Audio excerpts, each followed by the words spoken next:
Okay.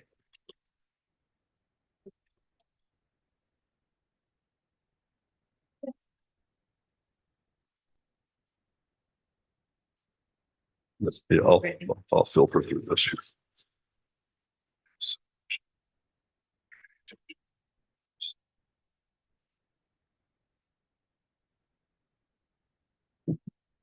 All right. Thank you all for being here. Time being 7 o'clock. I'd like to call the regular scheduled council meeting of Monday, February 12th, 2024 of the town of Copper Canyon to order. If you all please stand and face the flag and repeat it after me. I pledge allegiance to the flag of the United States of America and to the republic for which it stands, one nation under God, indivisible, with liberty and justice for all. Honor the Texas flag. I pledge allegiance to thee, Texas, one state, under God, one and indivisible.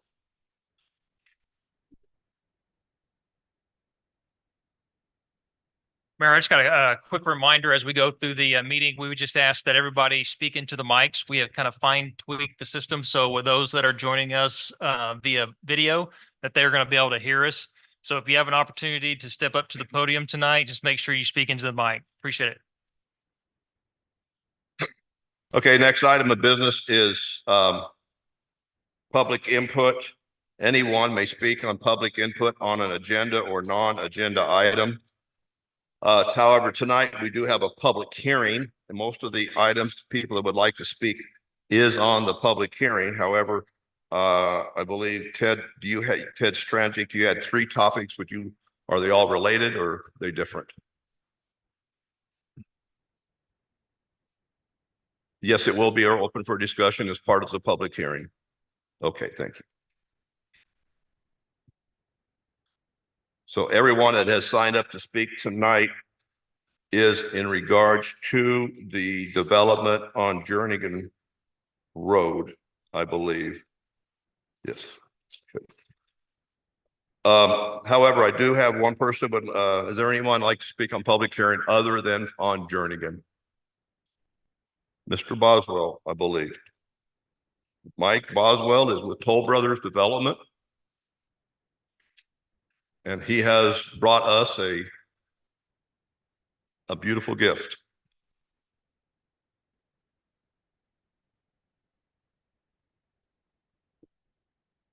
Mayor and Council, Mike Boswell, Toll Brothers, 2665 Virginia Parkway, Garmount, Texas, 75022.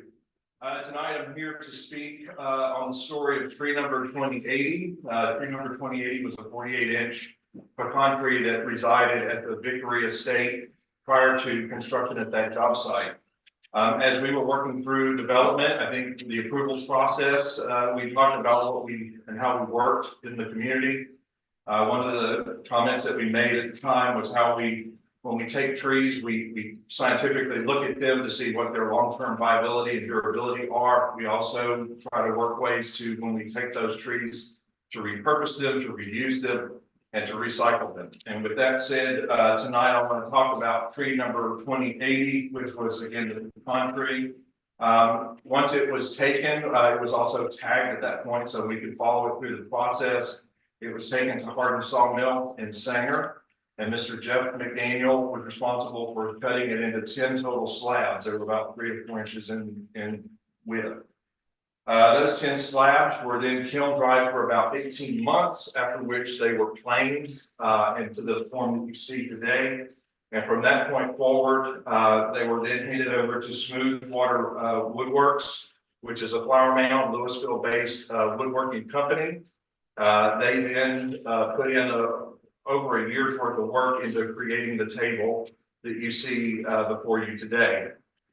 We're really here to talk about that tree, but I will tell you that there were 2 other trees that were of note that were 48 inches. One was 2112, the other one was 2382.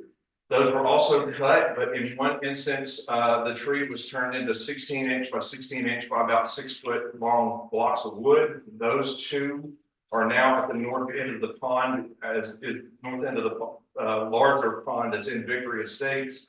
They're there so that you can sit and look to the south, see the fountain, see the ducks and all that good stuff. We came here tonight to dedicate this table here, to the Vickery family, to Paul and Marjorie Vickery. We want to celebrate, their life here in Copper Canyon as founders of this community. We also want to celebrate their hard work in not just this community, but in Louisville Independent School District community, in the state PTA with Miss Marjorie Vickery. We also wanted to remind everyone that Mrs. Vickery, the school, Vickery Elementary, is named after her. She was kind of a pioneer in many regards.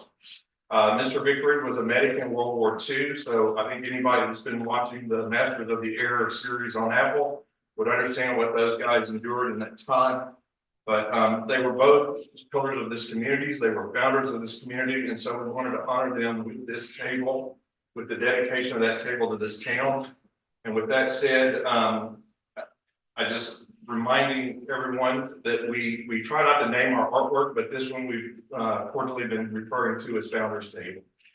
So with that said, I hope y'all enjoy many years of use. Mr. Dale Heaton is here. He was the craftsman with the company that did the woodwork. Again, Smoothwater Woodwork, they're here local, as well as Jim McDaniel. Everything here was done in Benton County. But with that said, he can give you any further instructions on how to care for the table over the many years that it is. I guess tonight the best way to say it is it's finally come home. So with that said, I hope y'all get many years of use out. Mike, thank you so much. That was amazing.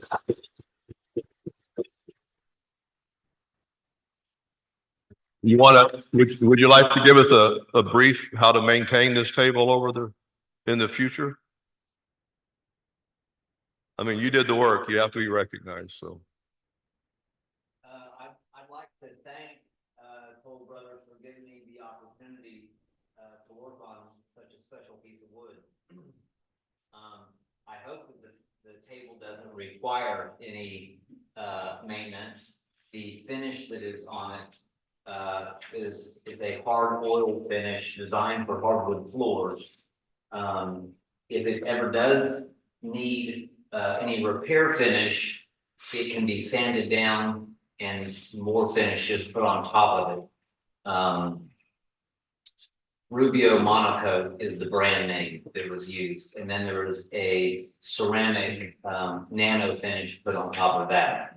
So it should be very, very durable for a long, long time.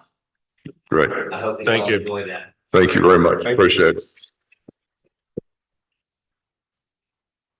I have to say that 6 years ago or so, 6 or 7 years ago, people that we were Toll Brothers would be up here being a great corporate partner to Copper Canyon, they probably said no, but you are, and you proved yourself as a development, and you have no idea how much the town of Copper Canyon has appreciated what you guys have given back to the town, and it's going to help this town forever. So there was early on, maybe not, but this council appreciates what you did and the subdivision you brought to us. So thank you for the table, and then thank you for your corporate partnership.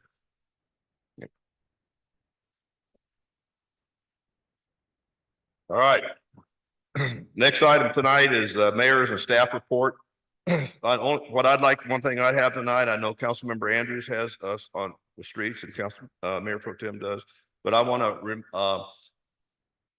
remind everybody on January 25th, we had the mayor's crime prevention luncheon. We had an amazing speaker in Bob Williamson with Ranch Hand Rescue. Bob did an amazing job.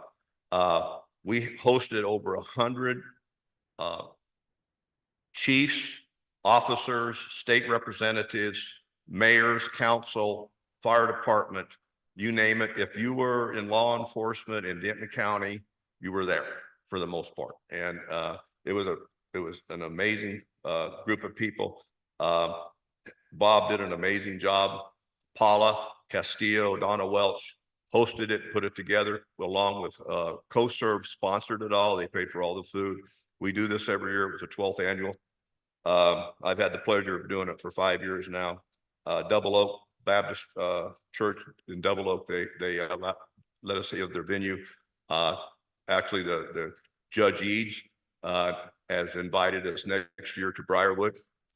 He said it will be up and going, so he's invited us to Briarwood to be able to do that. So I want to thank Paul and Donna, first of all, for putting it together.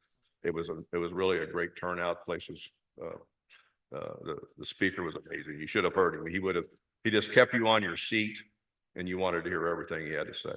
So thank you very much. Councilmember Andrews, I believe you have a road report. Yes, yes, I do, Mayor. On I believe last Wednesday, myself, Chris and Troy, we drove the roads out of Copper Canyon looking for our annual kind of update. We have money set aside to do different projects, and we were kind of looking at the condition of the road. But let me say before I get into just a little bit of the nitty, overall, if you look at our roads as a whole, we're in good shape. We've got some issues here and there, yes, no problem. But basically, by and far, we have pretty decent roads. And that's our goal, is to maintain that standard and to increase that as we go along and have the monies to do different projects as we see fit new to do. Number two, I'll start with the Estates Lane over here, and Troy will get into that a little bit more detail than I will in a moment. But that bridge is going to be replaced, or at least that's our goal, is to get it through the intercouncil, local council, to get monies from the county to help pay for, or will pay for the bridge. It won't help, they'll pay for it. And there'll be no money out of us. It is quite some substantial money. But we looked at the road and it needs some work on it. But between the three of us, we sat and pondered it. Well, we didn't sit, we talked about how it should be done. And we were thinking and kind of come to this conclusion. We won't know about the road, and I'll let him get all the detail, but I'll give you the overview.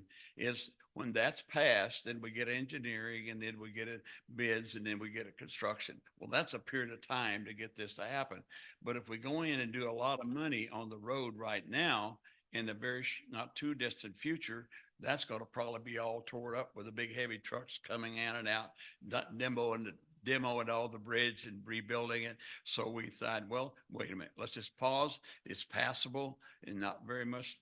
I mean, we can get by with it for a little while. Then we can do a better job as we progress through phase 2 of the bridge thing like that. And then we looked at a couple more areas. Well, Blackjack, we got a section over there. We're going to take a section of road out and replace it and do some crack seals. And we have some other streets, some Waiting and different ones over here in the Woodlands. Is that the Woodland? Yeah. What is? Rolling Acres, excuse me. I was looking this way and thinking that way. But anyway, we're going to do some crack seals on some of those that need it. And that will kind of wrap it up and we'll stay within our budget, but we're projecting to get our work done properly and quickly. And that way it'll be functional and help our roads overall. So it's a good report as far as I'm concerned. Thank you, Dale. Appreciate it. Mayor Pro Tem. So just a couple words on financials. In the December meeting, the town approved the opening of the text pool and logic accounts, which are investment accounts for town funds. And for those of you who weren't in this meeting, the long story short of it, and thanks to staff for years of proper management and the councils and mayor prior for good management, the town has had, a pretty recent influx of capital as a consequence of monetary policy and treasury actions. So that capital we will be managing in a way that's much more dynamic than we've had in the past. Our margins, heretofore before this last year, frankly, and I've been in this position of looking at financials in the town for 20 years probably now. It's hard to believe, but, we always kind of, we're hand to mouth.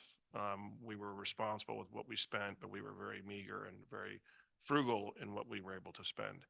Ad valorem taxes and, again, monetary policy today have created a lot more capital for us. And frankly, I think the mayor and the council have discussed this, that we believe there's opportunities to reduce tax burden in the future.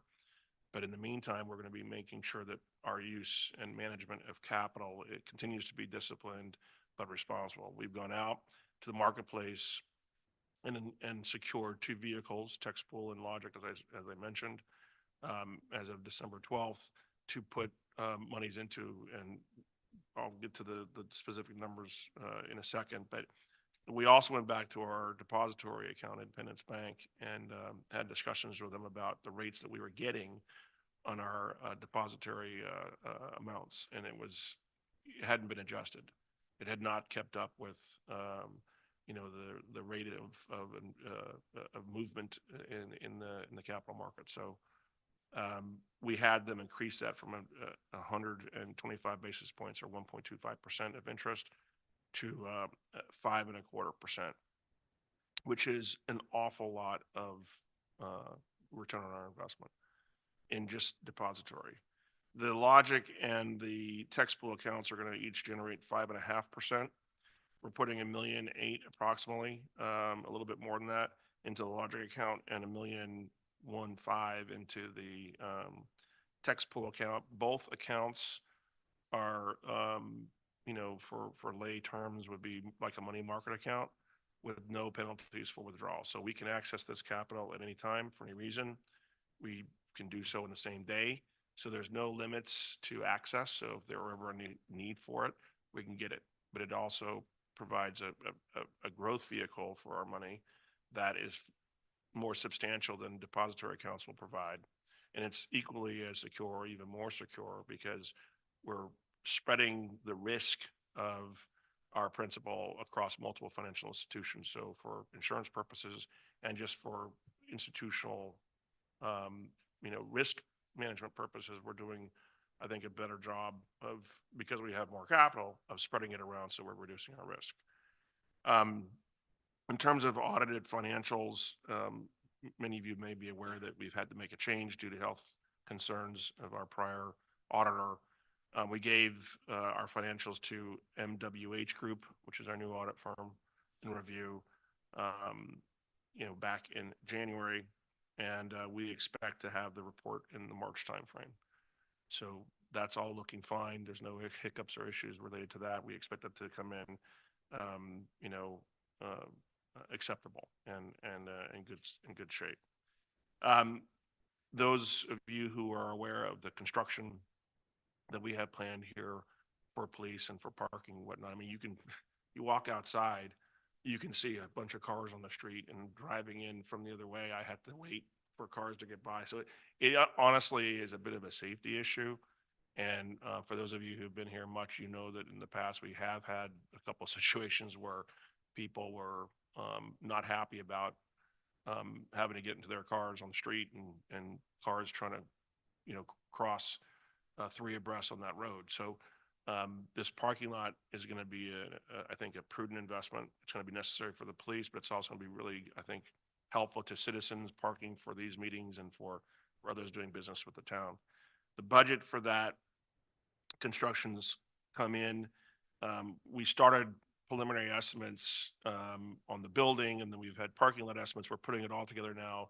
It's going to total somewhere in the $960,000 range, which we have vetted out and brought down. I think the mayor and others have done a nice job of really negotiating with vendors, taking stuff out that we just don't need, which you'd be surprised how much that is. Funding sources for that, we think, are, very simple to get. We're not having to be very creative with it. One of the sources of funds will be our tax note from 2020 that you all voted on. That tax note is at 178 basis points of interest rate. So giving that back would be stupid, because we'd be losing almost 450 basis points of spread. So we're going to keep that, use that for the construction. That should, be a very, very low cost of capital for almost half that budget. Other sources will include crime prevention, the CKRF grant, and then monies we have in the road fund. So we think we're going to be able to very easily afford these improvements, and we think we have a very, very healthy, I'll call it, stockpile of capital available for town needs. So we expect to be, as the mayor, I think, alluded to last calendar year, we expect to be having deliberations about how we can reduce tax rates going forward. With that, that's what I've got. Interest rates. So Yeah, part of the, I mean, I mentioned the interest rate differential to you all. But, you know, last year, calendar year, our average tax payment on our money was about $5,500 a month. In December and January at the new rates, that came in at over 25,000, almost $26,000 a month. So when you compound that over time, you can realize how smart resetting those arrangements were for the town. That's $300,000 a year. Yeah. In interest. So, thank you, sir. Thank you. Appreciate it. But Council, any other council members have anything tonight to report on? Larry, you have an agenda item later? Yes, sir. Okay. Staff? Mayor, I think a You couple good? things, just to kind of bring everybody's attention. Some things that we've been working on. We have our police cars that we're getting some updates to them, the 2 used vehicles, the 2015. And that vehicle is back and fully functional now with radios, lights, all the bells and whistles. We had also received our new vehicle that we had got notification that our 2013 Silverado truck has arrived, and we have that in our possession today. 2013? Or 2023. 3. 2023. New to us, right? So our 2023 vehicle, and we came across that vehicle back in the fall when another municipality had decided they didn't want it. And as you guys may imagine, when you order emergency vehicles, there's usually anywhere from 12 to 24 months waiting time just to get them. So the council seek this as an opportunity, and we've had this in our budget to purchase that brand new vehicle. And so we were fortunate enough to get that. And so we now have that in our possession. Some other quick reminders, TCOL, who is the state who certifies us as a police department. We finally got confirmation on their site visit. So they'll make a site visit here on February 22nd. So that is great news for us, and the process keeps moving forward. We've got on the agenda tonight, the update to the employee personnel manual. If anybody has any questions related to that. Engineering, Chris, you have any updates on engineering? Nope. Yeah. So just, we're doing permitting and Vickery and Boots Ranch and Williams Ranch is moving forward as well. They to go along with that. And then Chief, do you have anything I thought I saw him walk in. Any updates? Sure.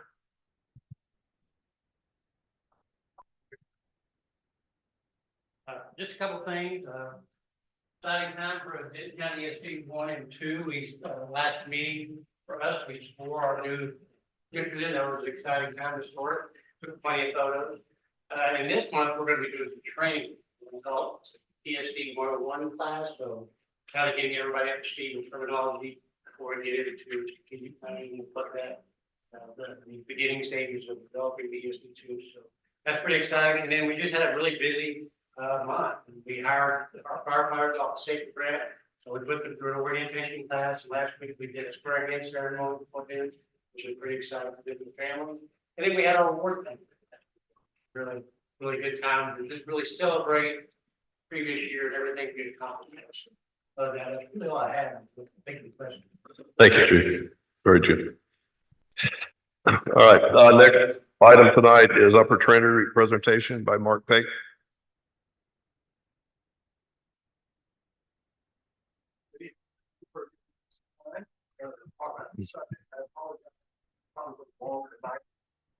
Used to be, unfortunately, last time I did this was just before COVID.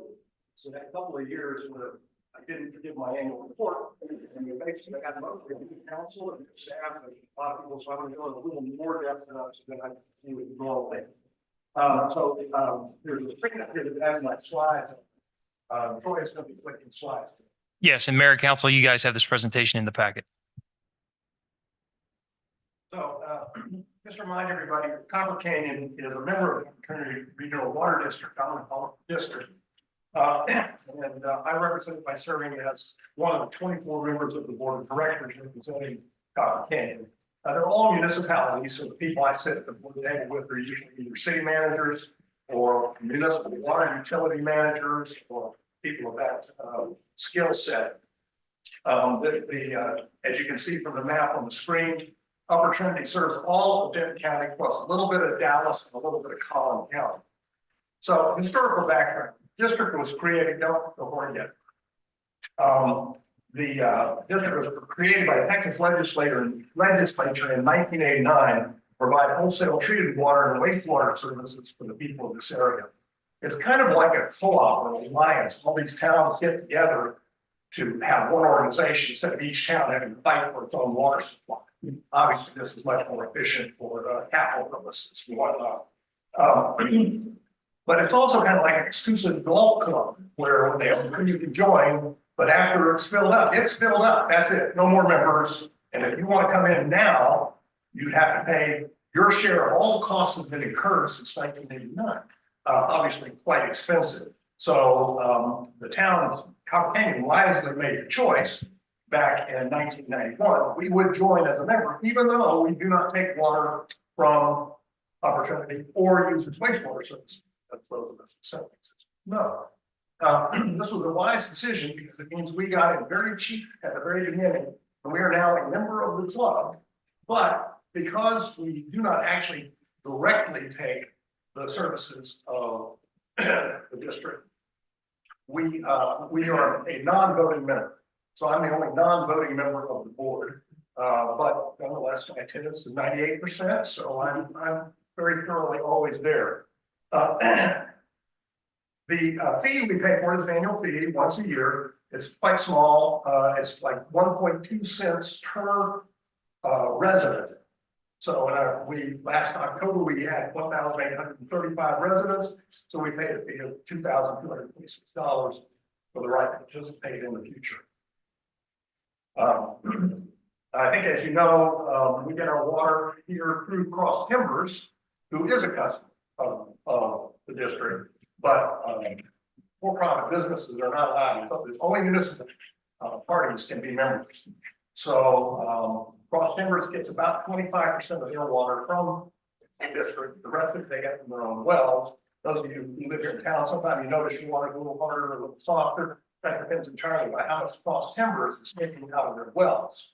The water that comes from the district is some of the best water you can get in Texas. And they were awards, by the way, to certify that. The other thing to know about this is this is a huge business. Budgeted revenues for this fiscal year, which will end in September, is $97 million. About 90% of that's from sale of water. The rest of it is from wastewater. The budgeted operating expenses are $89 million, and speaking to Steve's point, $39 million out of the 89 is debt service. So they have quite a bit of debt. Budgeted capital expenditures for the year are $376 million, the vast majority of which is related to Lake Rowell Hall, which I'll talk about in just a second. So in the fiscal 23 year, which ended last September, the district delivered 15.3 billion gallons of water to its customers, and the water reclamation plants treated 4.6 billion gallons of wastewater. Most of which, by the way, when it's treated, goes back into the lakes. We are audited annually by Deloitte & Touche, so it's an official audit. Steve, get one more. I think one thing that people don't think about this very much. All of us turn on our tap and get the water, no big deal. To me, it's almost magic when you think about it. Look at how wide that district is that's covered. It goes all the way from Castle Hills on the far side of Louisville to Justin. It goes all the way from Flower Mound all the way up to Boston. This is a huge piece of territory. The map of the pipe is kept confidential for security reasons. I wanted to give you all a sample of it that you can have it. But I've seen it. It looks like a spaghetti mess. It is absolutely incredible. There's 110 miles just of the water transmission. Forget sewage going the other way.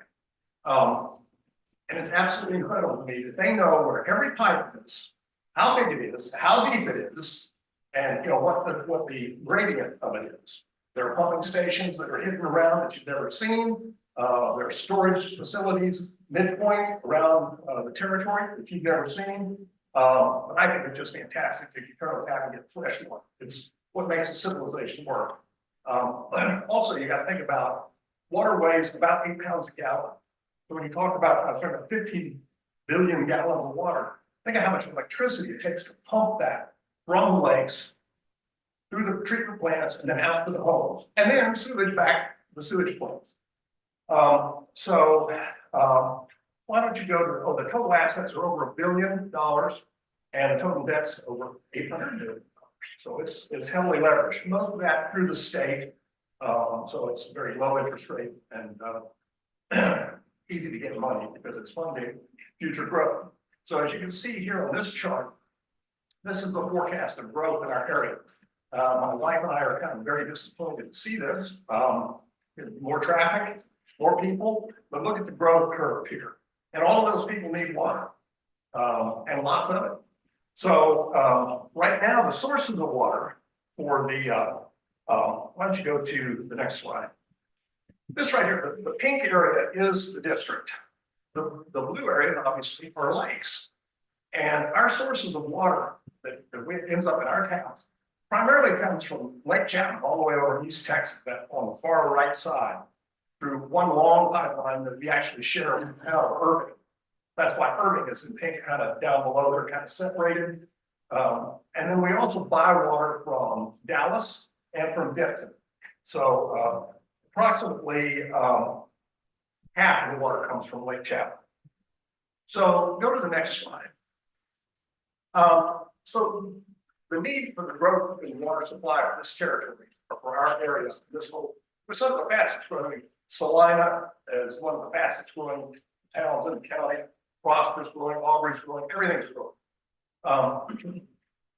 including Flower Mound, obviously. Years ago, the district decided to try and create a lake that would be, for our purposes, up in northeast Texas, near the town of Ladonia, which is a cute little town to our northeast.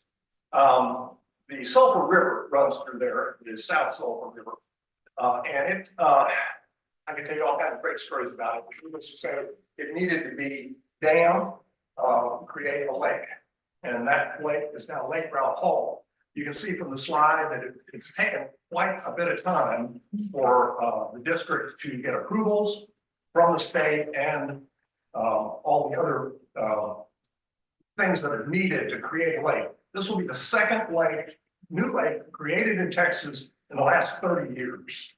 Most of you may know that there's only one lake, natural lake in all of Texas, that's County Lake.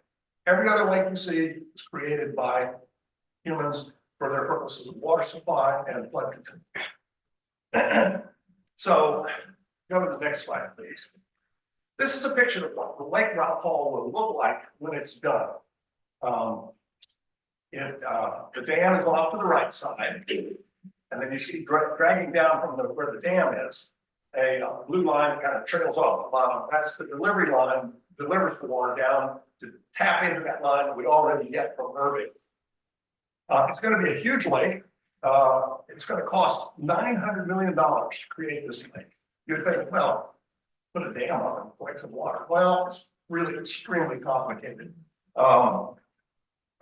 It begins filling. We expect the construction to be done, begin filling in the second quarter of 2025, and we'll begin delivering water in the second quarter of 2026.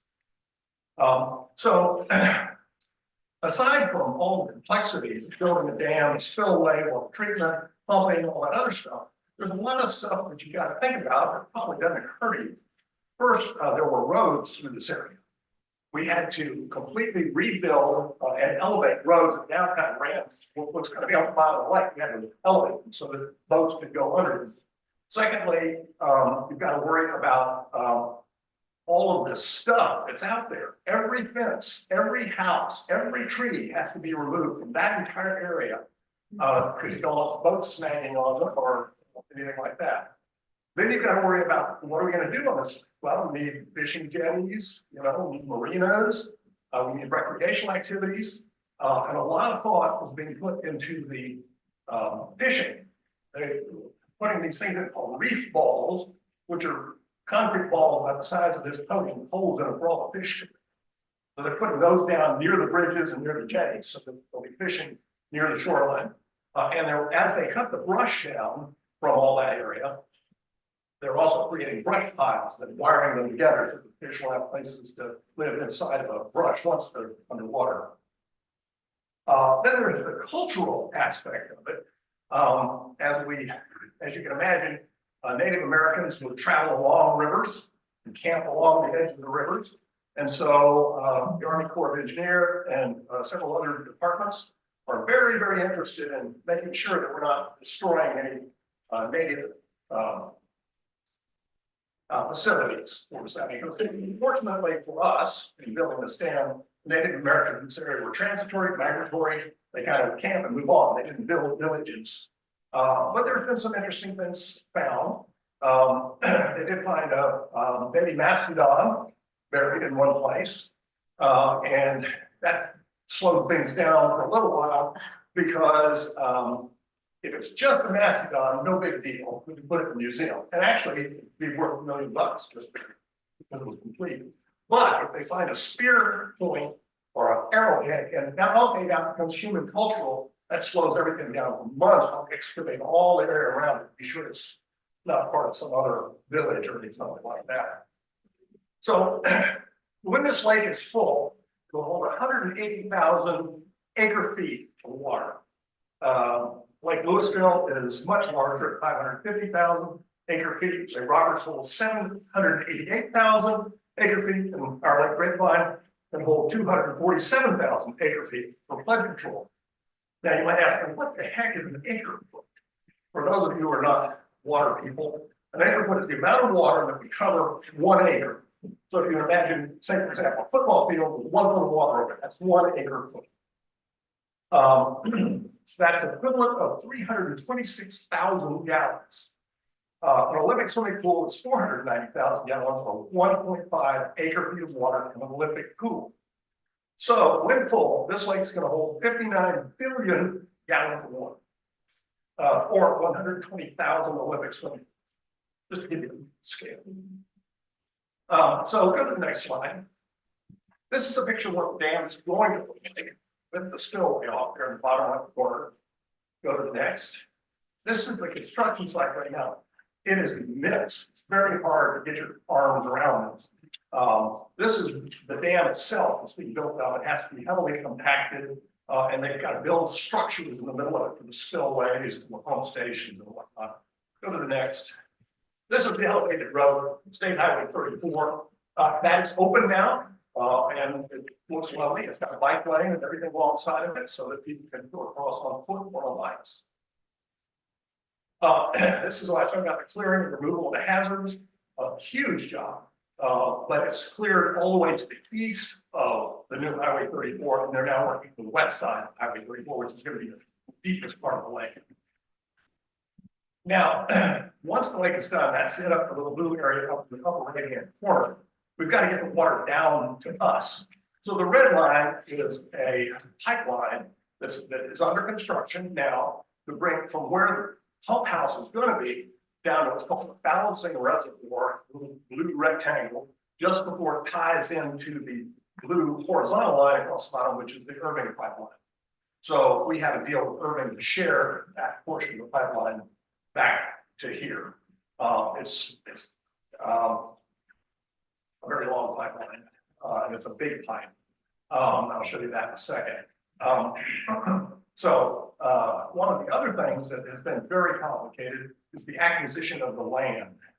When you think of all these farms and ranches that have been in families for decades, acquiring that has been quite challenging. Plus getting easements, for example, for that pipeline across all these ranches along the way. That's one reason it's costing $900 million, is partly for the purchase of the land. The other thing is that some of the land was federal grasslands. So we're going to flood their land, so they require us to buy other land to replace it. So we've had to buy land outside the lake area to exchange to the federal government for their land. And the other interesting thing is, are any of you familiar with the fossil park? There's a fossil park right there by Highway 34, which is going to be underwater. So another thing we had to do is relocate the fossil park, not the fossil, just the park. There's another place further to the east where there are a lot of fossils also, so we had to relocate that person's business as well. So, got some recent news. I'll go with another slide. These are the tunnels. When you think about it, when we put that lake in, the other thing we got to worry about is telecommunication line, gas lines, electric utilities in that area. All of those homes out there are electrified. All of those lines had to be relocated to make the lake. But on the feed line down from the lake to connect to our Irving line, they have to build tunnels under roads, under railroad tracks, under communication lines. So there's a lot of tunnels. I can't read what the number is there, but there's about quite a few of them. Right. This is the balancing reservoir. That's about 30 million gallons right down in the void, and that kind of allows the pressure in the one line to balance the pressure in the other one. So the next steps, basically I've said all of these. A lot of things left to complete the dam, complete the pump stations, and do the community development in that area. Go to the next one. Now, so this is our facility, for what it's worth. Those of you who drink water in Copper Canyon through Cross Timbers, your water comes in through the Tom Taylor water treatment plant in Louisville. If you know where the Eagle Gun Range, it's just a little bit on the other side of that, between the Eagle Gun Range and the mountains over there. This is our water. It's built to expand. It can go from 30 million gallons per day to almost 70 million gallons per day over time as the town grows. They've got the capability of expanding it. Of course, it costs money. Let's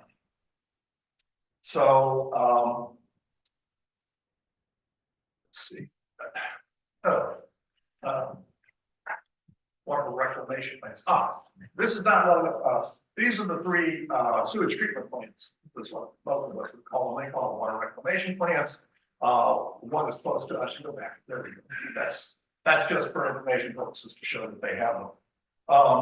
During the summer of 2023, on a peak usage day, the district delivered a record 82.6 million gallons per day. That's the equivalent of 330 tons of water delivered in one day to our service area. There were no service interruptions to any of the customers. Some of the customers had interruptions in their small towns where they might have a broken pipe or something because of the drought, but there were no interruptions from us to our customers. And I guess you won't be surprised to learn that after recent rainfall, all of our reservoirs are 100% plus full. So that's a good way to be this time of year coming into the summer. But as we found last year, the drought can quickly turn that around. So go to the next slide. One of the things that the district does a lot of is waste to conserve water. This is due to Texas two-step, one of the programs. And they would do irrigation audits, we call them.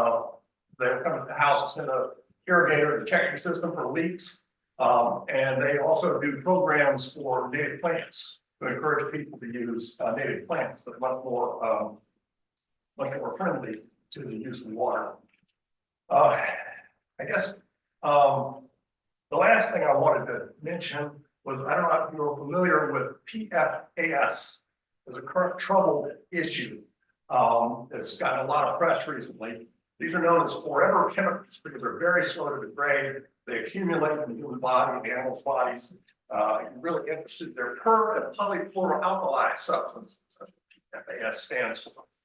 Their manufactured chemicals have been used since the 1940s for things like non-stick cookware, Teflon, stain and water resistant spray coats for fabrics and sofas and things like that. So it's only recently that people become aware that these things do hang around forever and they're probably not good. There's no scientific studies yet that show how bad they are, but we believe they're bad for all kinds of bad things, cancer, etc.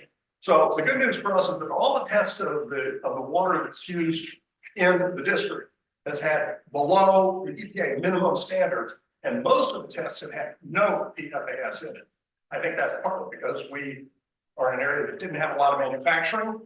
And we didn't have a lot of the foams that they sprayed for airplanes when they're on fire. We didn't have any air bases in the area. So we are relatively lucky with very high quality water. So I'm open to any questions, if anybody has anything. Council, any questions of Mark? Mark, great presentation. Thank you. That was very informational. I have not heard one in a long time. Thank you. So,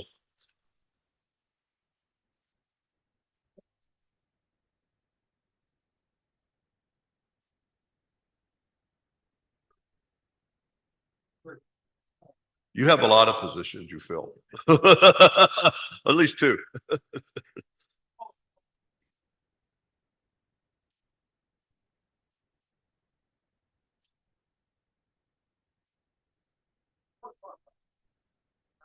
Yeah. These are a great group of people, absolutely amazing what they do. People run towards the fire instead of away. And I really just had a lot of fun in my 1 month as a commissioner for the fire department. Yes. Thank you for serving. Thank you, Mark. All right. Okay, next item is a public hearing. A public hearing is the proposed hearing of any comments and consideration recommendation of the Planning and Zoning Commission in regards to the Jernigan Estates conceptual development plan, allowing for development of approximately 12 acres to be allowed to be developed into 6 family lots on 544 Jernigan. As we get into this, I'm going, first of all, Council Member Larry Johnson does have a direct conflict of interest. I've asked Larry to recuse himself by law. He needs to do that. And I've asked Larry if he would join the audience. Larry now becomes a citizen. And if Larry would like to speak, he is quite allowed to do so under the same conditions that anyone else is. Please understand that this is the first for that are speaking tonight. This is the first time that we have heard this case. So we're hearing the same thing you're hearing as you come up to speak. I know sometimes we're the enemy. We're not. We're here to help if we can. So with that being said, this is a public hearing. Also, we will not be taking action on this case tonight as is in the agenda due to a advertisement glitch.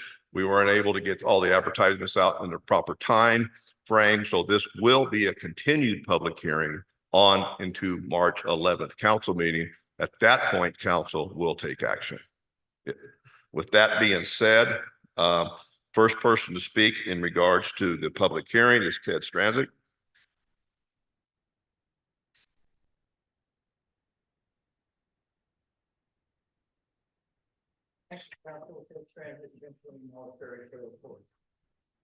Before I make those comments, I'd like to compliment the council on what they've been doing the last 6 months or so with reference to what we're doing on the police department and what we're doing on financials. You're all to be commended on how well we perform in these areas. With reference to this particular concept plan and development plan for Jernigan Estates, there seems to be a misunderstanding.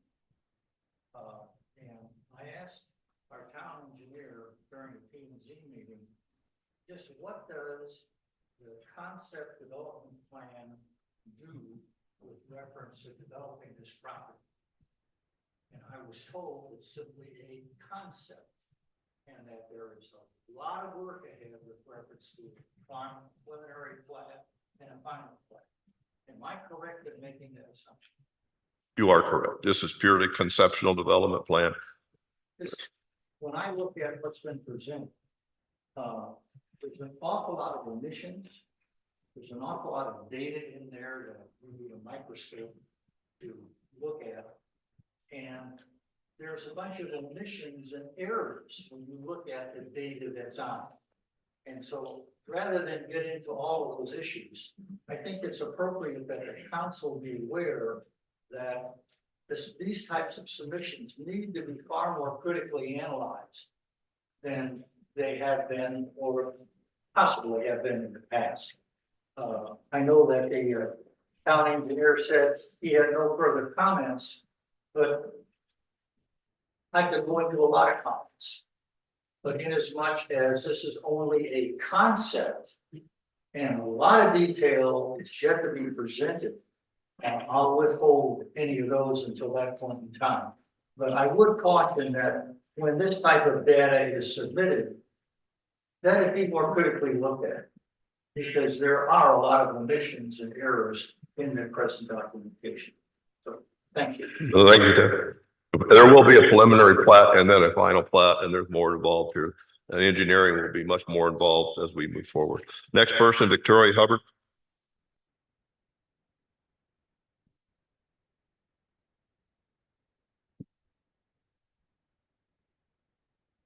Good evening, Victoria Hubbard. My husband and I live at 400 Pearl Court. We are relatively new to the community. We moved to California last May. And I have had the pleasure since we moved here to attend the monthly town meetings, and then since I was appointed to the Board of Adjustments. In December, I've been trying to also attend the P and Z, so it's been really great to see the town council in action. My comments are not just with regards to Jardine Estates, but it actually is with regards to all the development that's happening within our community. My husband and I, we're aware over the past several years that there have been problems with developers making promises, and then those promises not being fulfilled, such as the case, we live right down the street from Beach Ranch. Beach Ranch right now is in developer control HOA, and they have gone bankrupt before the developer was able to complete those promises. So we would like to encourage the town council to take steps to protect the homeowners. Not only these new subdivisions, but the community as a whole. The community that either escrow accounts are set up by these developers, or there are other guaranteed measures to make sure that the promises that are made, promises that are kept. That is something that is happening in our state. Some communities are asking developers to create escrow accounts. Monies are kept, and then they don't finish up their funds that they complete this. Thank you, and I appreciate your service. Julie Anderson.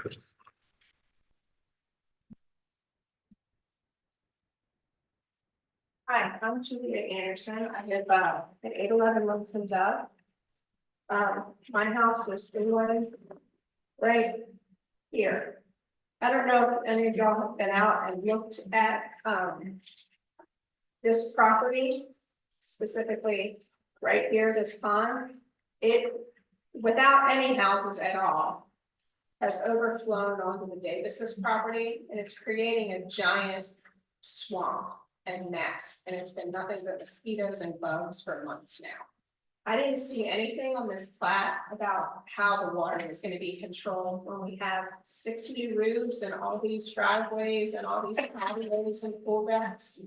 All I could really see, I mean, I'm not an expert, is it looks like it's some kind of waterway that's just going to push all of this water into this pond, which is then going to overflow on the Davises and run right up to the back of my barn.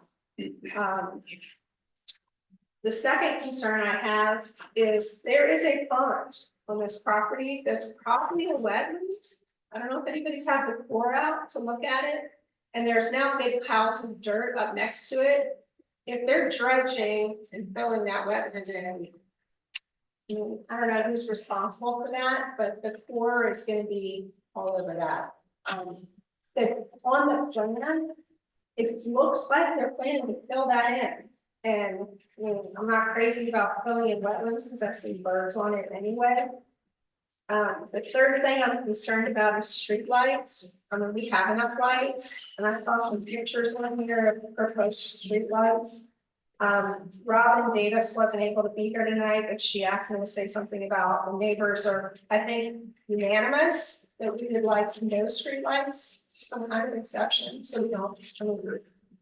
There's no rule for the council to put streetlights in, by the way. That's a commercial ordinance, not a residential. We can only recommend they do it. So they don't have to do it, and we really, so. But, I hear you say, Mayor, that there was gonna be more engineering done, I wanna know what's gonna be done about the water, because 6 houses, 6 roofs, 6 garages, 6 pool decks, 6 patios, 6 driveways, and then this road is gonna be a giant mess. I'll respond after everybody speaks, and so will the council. Nancy Henry?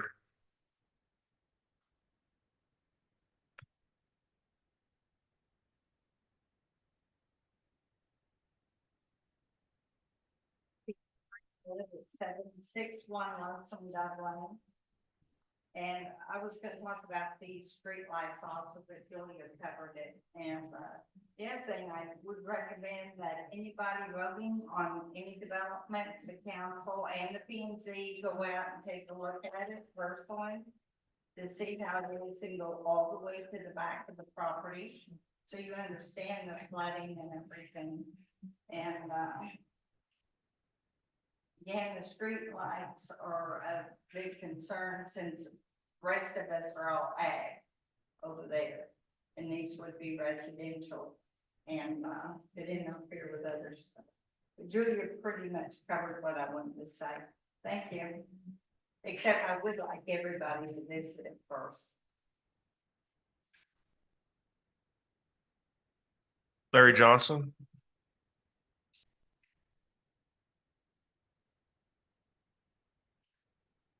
Hello, I am Larry Johnson. I live at 535 Jernigan Road. I border the 545 Jernigan Pontet to the west of the border and to the south.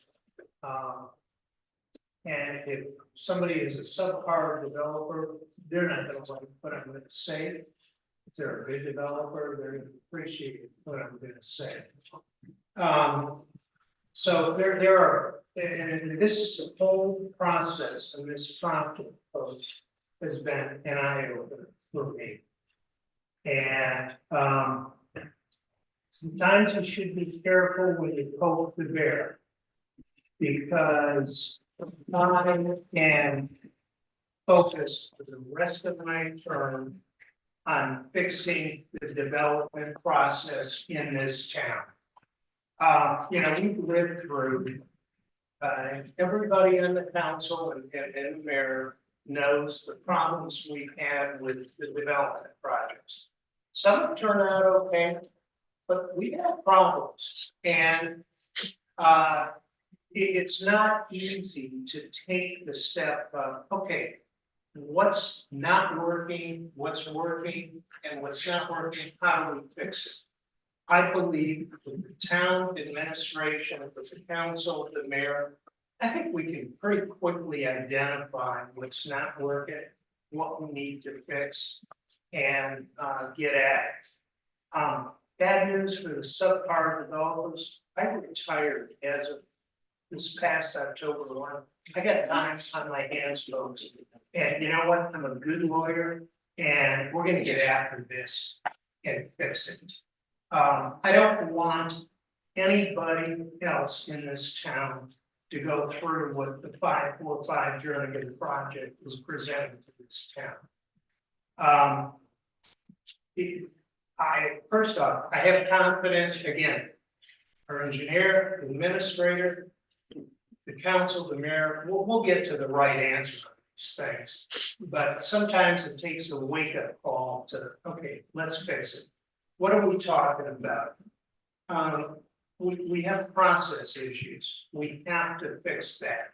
And what strikes me in prior conversations with council members, the council gets stuck with making tough decisions when in fact we probably can do better at addressing these issues earlier in the process. So the council and the mayor don't look like the bad guys.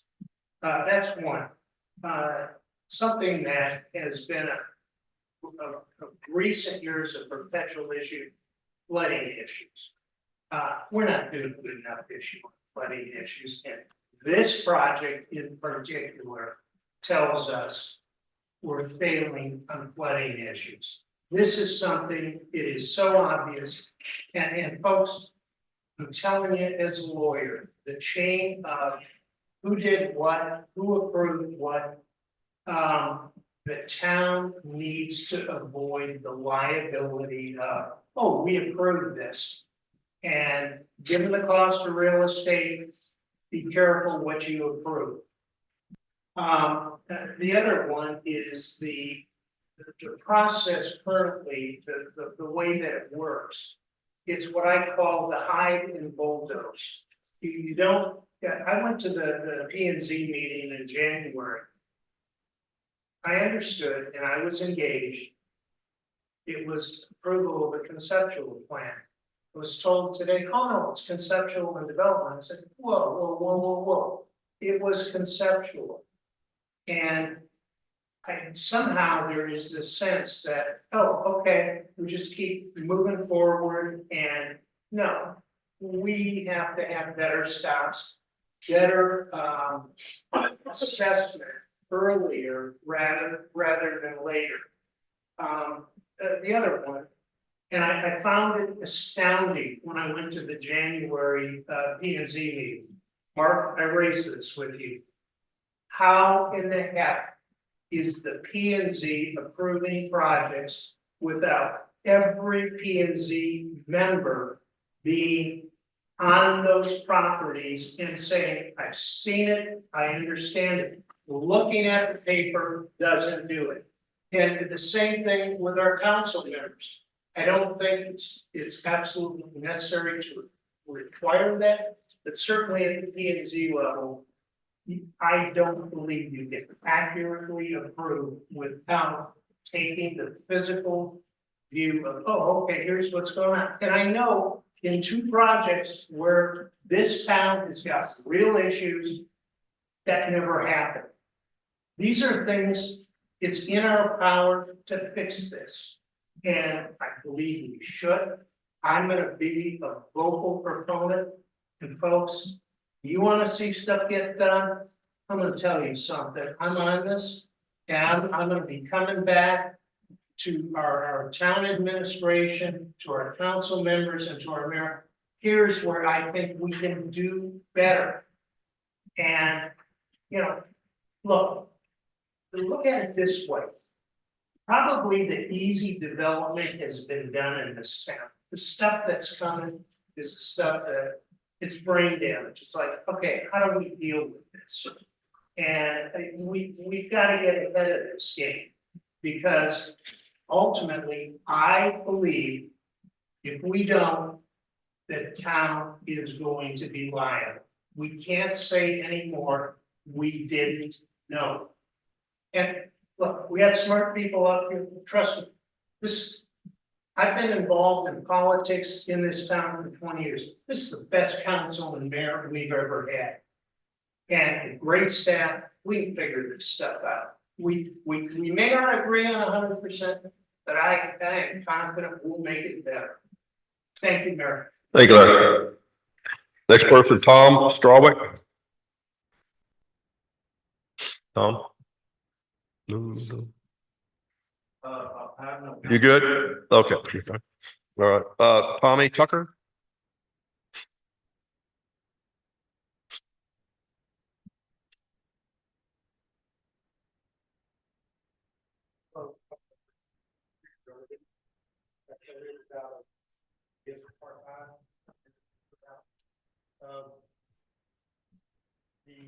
I have talked with the people on Lonesome Dove and on Dove Trail. Unanimous that we do not want a light right there at the intersection. And we all of us wanted the street that's going to be put there actually move 40, 50, 60 feet south. For the current entrances being done, all the dirt cuts down. The only other item is the naming of the street. I do not know if the council has say so in the name of the street. But we were unanimously not wanting the street to be named Dove Trail. Dove Trail is a private road, and people that live on Dove Trail have to pay for those repairs. So, somebody's coming up to that, they may not know which way to turn, to the east or to the west. And there'd be additional vehicles moving on Dove Trail, and there is no turnaround. So most of the time when somebody does come up that way, they get off of the asphalt on the gravel road and they're backing onto grass. So that's why we would not want it to be named Dove Trail also. Okay, thank you very much. Mayor, also, I just wanted to point out that at your seat, you have two emails from Robin Douglas Davis. One is related to the lighting that was spoke about tonight. Right. And then also there was an email that was sent to the developer describing the issues with the pond and some potential requests that she had. So I just want to note that those were at y'all's Okay. seat. Would you be sure that those are entered into the minutes verbatim on those, please? Okay, so this is a public hearing. Is anyone else here to speak in favor or opposition at this time? Like I said, I will be continuing this public hearing until March 11th. We will not take action. So with that, Question. yes. Can we ask questions? Yeah, I was gonna go to the developer and ask if he wanted to make a presentation first and then take it to council. Developer. If you'd like to come up, so I would prefer you come up here.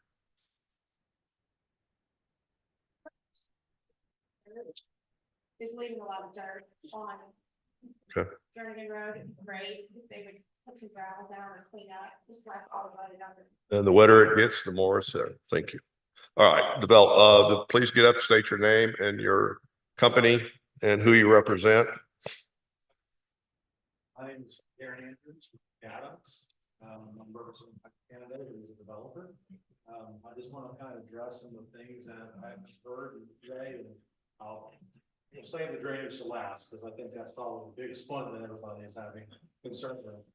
And we do have 6 lots, as you can see on the concept and development plan. We got easements in there. We designed all the ditches. They're taking all the runoff from the south. They are designed for the children. We do drainage easements running between properties that are conveying the water under the proposed road by the culvert that is going in where the existing pond is. Streetlights, I understand that you want streetlights. I think I don't think we do either. So I think that if that's possible. Well, the way the ordinance reads is on a commercial development, this town does require streetlights. This is not commercial, it's residential. So the town only recommends that you do that. So it's not something we can enforce for you to do. You can either choose to do it or not to do it. We cannot enforce it. If it was a commercial development, it would be a different case. Driveway location that we have, I know there's some concern or wanting to have a driveway shifted 40 feet to maybe the south. According to preliminary review that we have, we were requested to have driveways on, but they are sure. Big thing is the pond. I know everybody has concern with drainage, and rightly so. Totally understand that. I made a visit out to the site, met with the property owners to the west and to the north. We walked the site, we spent a good morning going over the issues and the problems. I think we do have an understanding of, and I do understand the concern of the drainage. And the intent of the pond is it is going to be made bigger, quite a bit bigger, and a lot deeper. There is concern about the water going across the property line to the north. We are going to be regrading that so the water stays on the property. It does not cross the property line. That is the intent. And we will be having one outfall that is discharging to a creek to the west. We are planning on making the pond big enough where it is not releasing, actually it's gonna be releasing a little bit more, reduce the frequency of what we see going towards the creek that's to the west. I mean, a pond is, I don't care if it's Lake Louisville or the duck pond. When it's full, it's full. Okay, so we get a 3-inch rain today and we fill your pond up. And we get a 3-inch rain tomorrow, we have overflow. I think the biggest concern is where does the overflow go and how does it get out of there without causing a problem for downstream? We have inherited downstream drainage and flooding in this town. And this is where this, I can assure you, this council as a whole, we are going to take the hardest line there is on this to ensure that this is right. So. My standpoint being, I want to be right. I have a problem with that. So, it's my responsibility to make sure that it happens. And we use standard drainage code from the town of Hopper Canyon. We use just past experience on plans, projects that we've had, make sure that does not happen. We will have riprap installed downstream to slow the water down. I'm working on a project Chris before where it installed bigger rocks as energy dissipators to slow down the water. And again, we will be using engineering standard practice to design a pond based on a 100-year design cycle, which is what the town requires. Council, you have it, Council Andrews. Thank you. Darren, is that right? Yeah, Mr. Andrew. I do have some concerns. I did go look at the property prior to this meeting. And I do know that water does go downhill, plus other things goes uphill if you pump it right. But anyway, I noticed here on this pond, and I was looking at the neighbors to the north, to the south there, all that water coming down to the little pond there prior to the fence. And then you go under the culvert onto that property we're speaking of today. So all that eventually goes back to I'd consider that the northwest corner. If you look on your plan, is the dam going to be anything beyond the affected the property to the west or the property to the north? Or are you going to pertain to build the pond back upstream? Now, I know this is a concept plan, but this is all we got to go by today. I mean, we don't have anything else but what you're telling us. So my concern is, heard you say you're going to go deeper. Is this a retention pond or is this a detention pond? Or is it a combination of the two? Pardon? Okay. So has there been any hydraulic studies on this of any kind yet? You've done that. So what are they telling you? I heard you say the 100-year plan, but how much rainfall can you take on freeboard once this pond is at a static level where it's going to stay maintained? Is there springs involved in this? Have you calculated any water that's coming out of the ground naturally to maintain that? Even some of that, has that been done? Yeah. No spring whatsoever. So you don't have any live springs. Okay. So you're going to establish a grade then somewhere that's going to be called static. We're going to call that. That'll be the bottom of your throat or the top of your throat or the bottom, whichever way you want to look at it. That will be your static line. So then the surge off of the property to the west, plus all this property, I've got your map here and I marked that that's your drainage ditches there that you propose to be cut in there. So my concern is, in looking down line, I'm not tonight, the concept plan, I can, if you've done all the bullet points that you're supposed to do to get this instrument here, fine. But I'm looking to tell you tonight, I'm looking down 2 steps beyond or 3 steps beyond. I want to know what the end result's really going to look like and what's going to happen. Because water, we all know what happens. And downstream, if you're going to keep all this water on this property here, you're not going to get any over on the west or the north or back up on the Davis's property there, which is right next to it. So all that water is going to stay here. Is that right? Yes, sir. Okay. I guess that's what I got to. Thank you. I got another question, but it's not about the drainage. But Mayor, you want me to jump in now? I'm going to take it right down the line. All right, sir, I'm gonna have to ask for your indulgence. I've been doing some research. I know you have. Yep. All right. Please bear with me, folks, because I've tried to spend as much time as I could on short notice, since I knew that this was going to be discussed tonight, trying to understand what it is that we're being asked to approve, at least back when we were doing that. And Troy, I'm going to ask you to correct me if I say anything that's wrong, because I've been studying, first of all, the regulations that apply to builders that were created by Copper Canyon. And I sense the same confusion that I've had for 2 days on what's going on. The first process is to go before the DRC, which was accomplished, correct? Which is a development review committee. You get to ask questions, present a back of the napkin idea of, hey, I got this idea of a development. What do you guys think? What do you see as problems? That idea was to save both the developers time, money, and to get the town to properly channel what we want and or need. So that was done. Then we get into the area of concept plan, development plan, preliminary plat, and final plat. Those are the 4 things that occur next. The first thing that happens, which has been mentioned tonight, is a concept plan. That's also a little bit of a back of the napkin drawing of here's what we're thinking of doing. Goes before the P&Z. It's a very generic concept with very few restrictions, just some basic information about the area to be used, the plots, all that. I'm sure you're familiar with that. Once that is approved by the council, it then goes to the development plan, which is a much more detailed, precise plan. There is an option which is being fast-tracked, and it is a permitted way of doing business for our town, in which you present both, which is what this document is. This is both the concept plan and the development plan. In that light, the first question, did I say something wrong? So Rudy, real quick, you go from DRC, then it gets presented to planning and zoning, and then it comes to council for approval.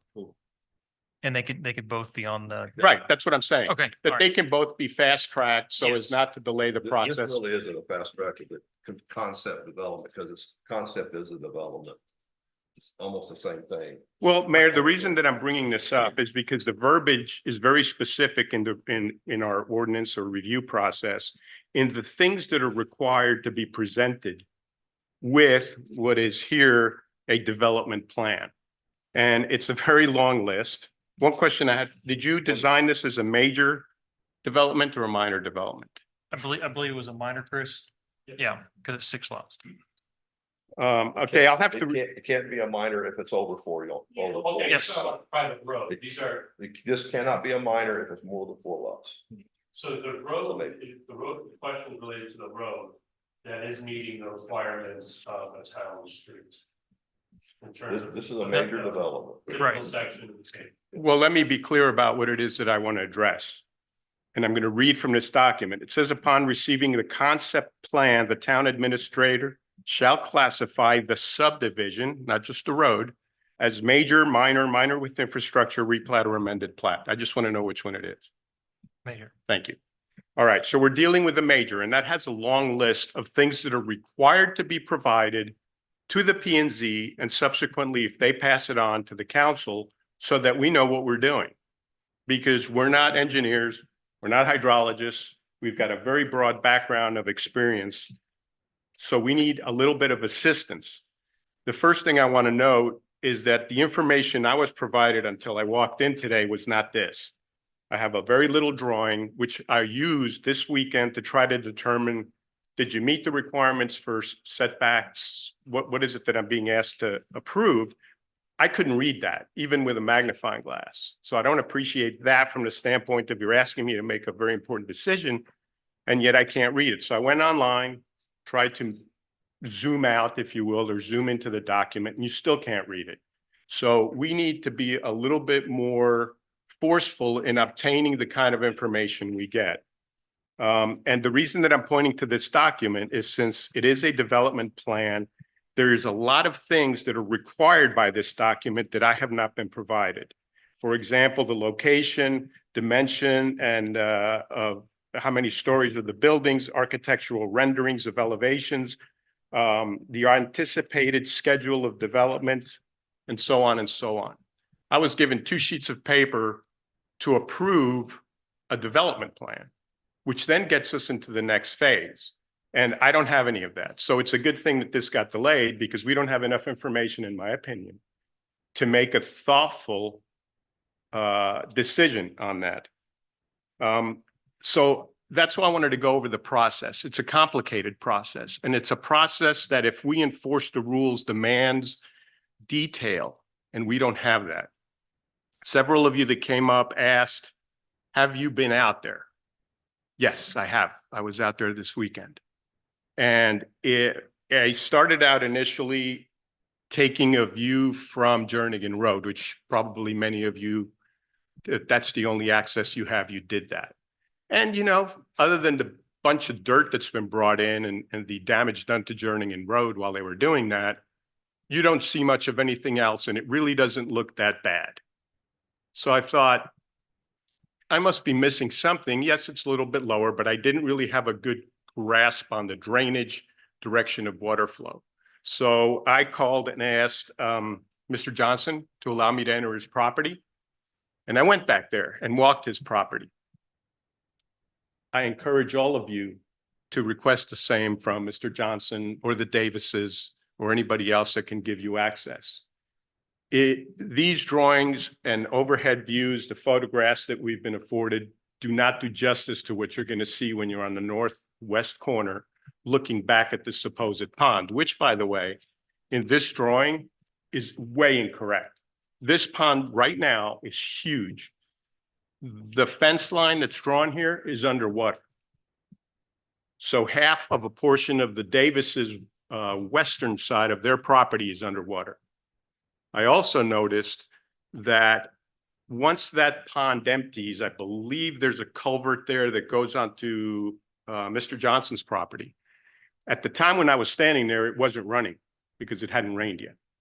But what I did notice is that on the other side of that dam, there's actually water bubbling up from the ground into a stream. It's coming in from underground.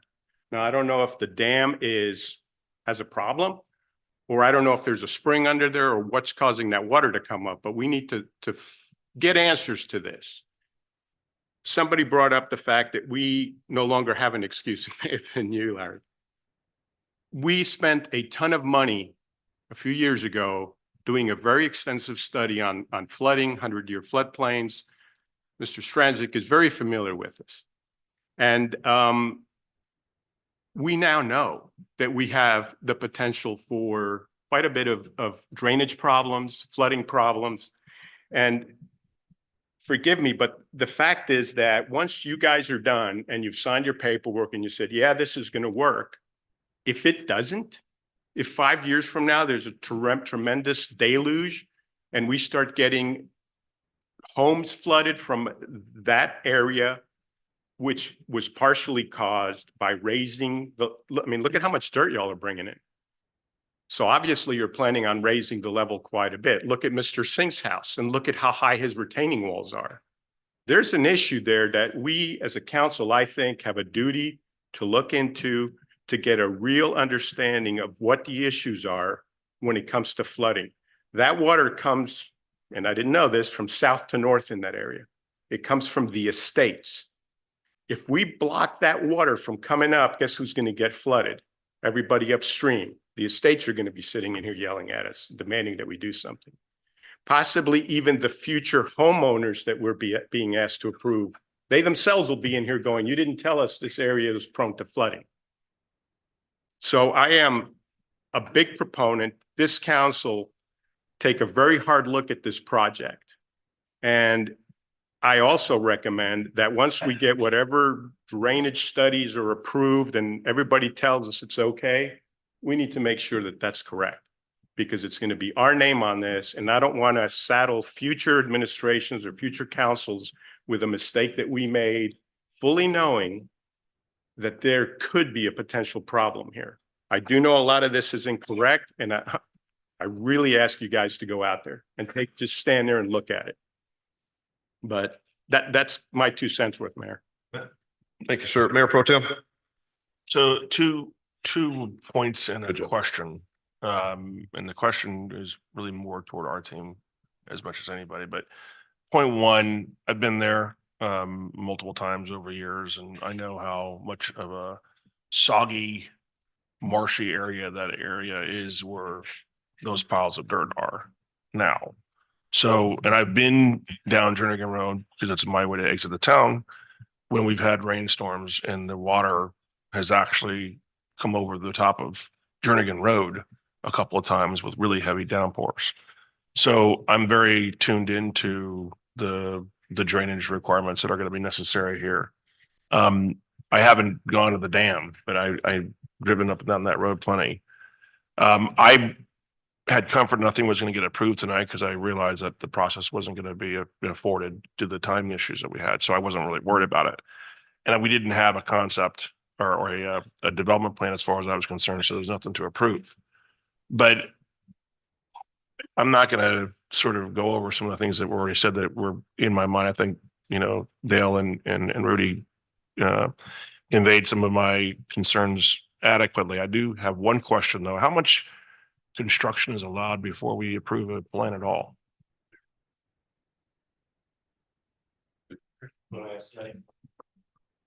So right now they're in the process of acquiring a grading permit. And so right now they've dumped some dirt on the site to We fill. dumped a lot of dirt on site. And that's where it sits right now. We're waiting to get them their grading approval on their permit until they provide some, it's for the pond that they want to fill today. They've provide documentation that it is not jurisdictional. And they are waiting to start until we can get the drainage coming from Paul's property to get a plan that shows what they're going to do with that in the short term. So hypothetically, if we don't approve the plan, what happens to that dirt? If you don't, if at the end of the day, if this does not get approved, that's why we separated the two, because they already started placing soil on the property prior to getting the grading permit. So if this doesn't go forward, that grading permit would still be treated as its own thing. If the property owner wants to do some grading on the property, just simple town permit of what that needs to be. What if that grading changes the flow of water and affects drainage? And that's exactly why we're waiting to get that drawing to show us what that theoretically short-term entity is going to be. I'm concerned about that. Yeah.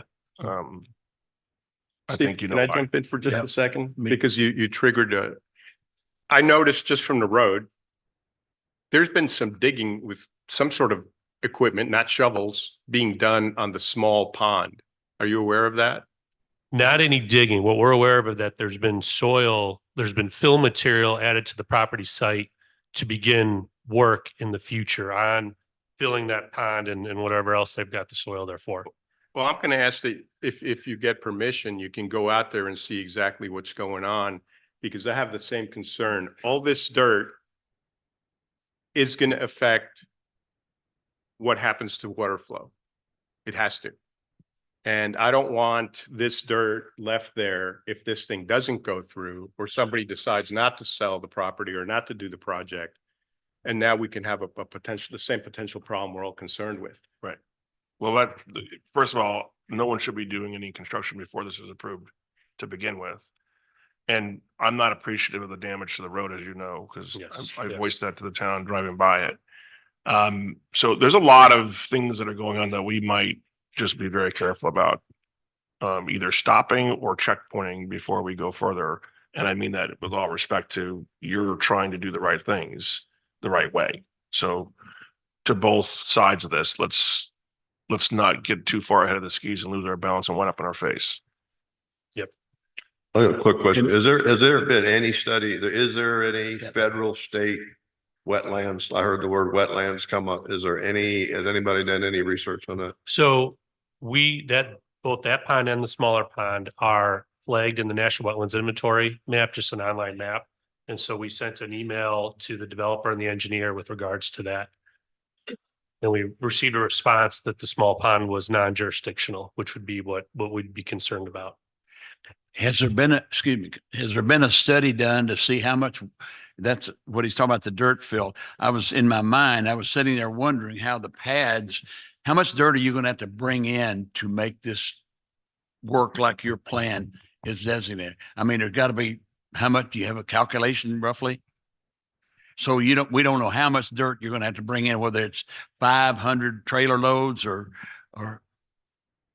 well, then how can then how can you ask us to give you a conception plan if we don't even know how it's gonna, maybe we're a little bit a little bit too early in these kind of questions, but this is what needs to be answered. Because just like this, he talking about, what if that's plugging up everything else and it's silting up and all this dirt's running and the deal falls apart and they're gone? We're sitting here with it. I mean, I don't know what kind of contract they have, but it looks to me like there ought to be some kind of, I would like to be knowing, how's he going to know how to build this thing if he doesn't know any cost about it? He knows what a road's going to cost. He knows what a pad's going to cost, but if you got to bring it up 6 feet, 8 feet, 10 feet, but I don't have it here. Don't have it. So I don't know. But anyway, it's all right. But I was just curious if you had a study to. Pardon? Okay. All right. Okay. I understand. But okay, we're just having a discussion here today. So. Councilmember Liebert? Yeah. Got to be a part of this DRC when you guys first brought it, and I kept it at the 2-acre lot zoning. That is with the condition that it's a private street, so you can bring your property lines in further. But looking at it, just a couple things. You've got a lot of road frontage on the property to the north. Maybe you can't speak to it, but is that open for future lots, or are we just going to be looking at a 6-lot development? It's just 6 lot. Yeah. I think at one time they might have been looking at possibly where the pond is, but that's just not even doable. And who maintained the pond once you guys turn it over? Will that be part of it? That'll be the lowest question. Oh, yeah. Oh, I have some. Who maintained the fences? So he's liable and responsible for that. So you'd mentioned that current water exiting the property won't increase than the current 100-year flow rate, or I thought you said it could. We're trying to decrease slightly so we can help, with confidence in amount of water. Yeah. So we can't increase it, but the plan is to decrease it from our preliminary calculations and from the studies that we have. It can be done. I'm more than willing, if you want to submit that, if people are wanting to see it before, it moves on, I can submit that to the Chris, and have him start looking at it and reviewing it. I'm more than happy to do that. Yeah, and I get it. You're not going to go through that until you know what you're going to be developing. Yeah. Oh, okay.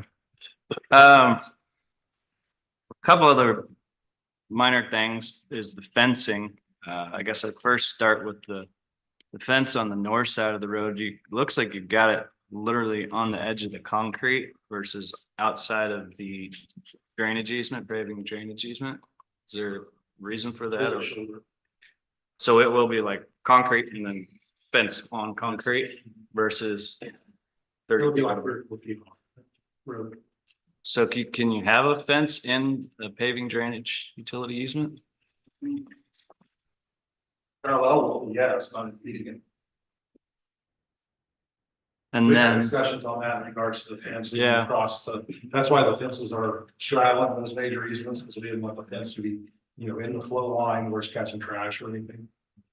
And then on the south fence, I read where you're gonna take that south pipe and rail out. And no fence? They have to put a fence in. No, there will be. Oh, okay. Is that your fence? So Property's fence? That's Larry's fence.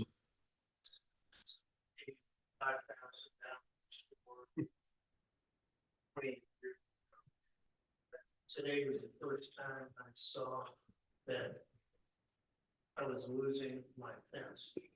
And I guess nobody got to talk. yeah, it just says remove perimeter fence. So the fence, that fence is being removed, so I can just clarify this. But you're installing a new wood fence? Or iron. or a iron fence, whatever the code.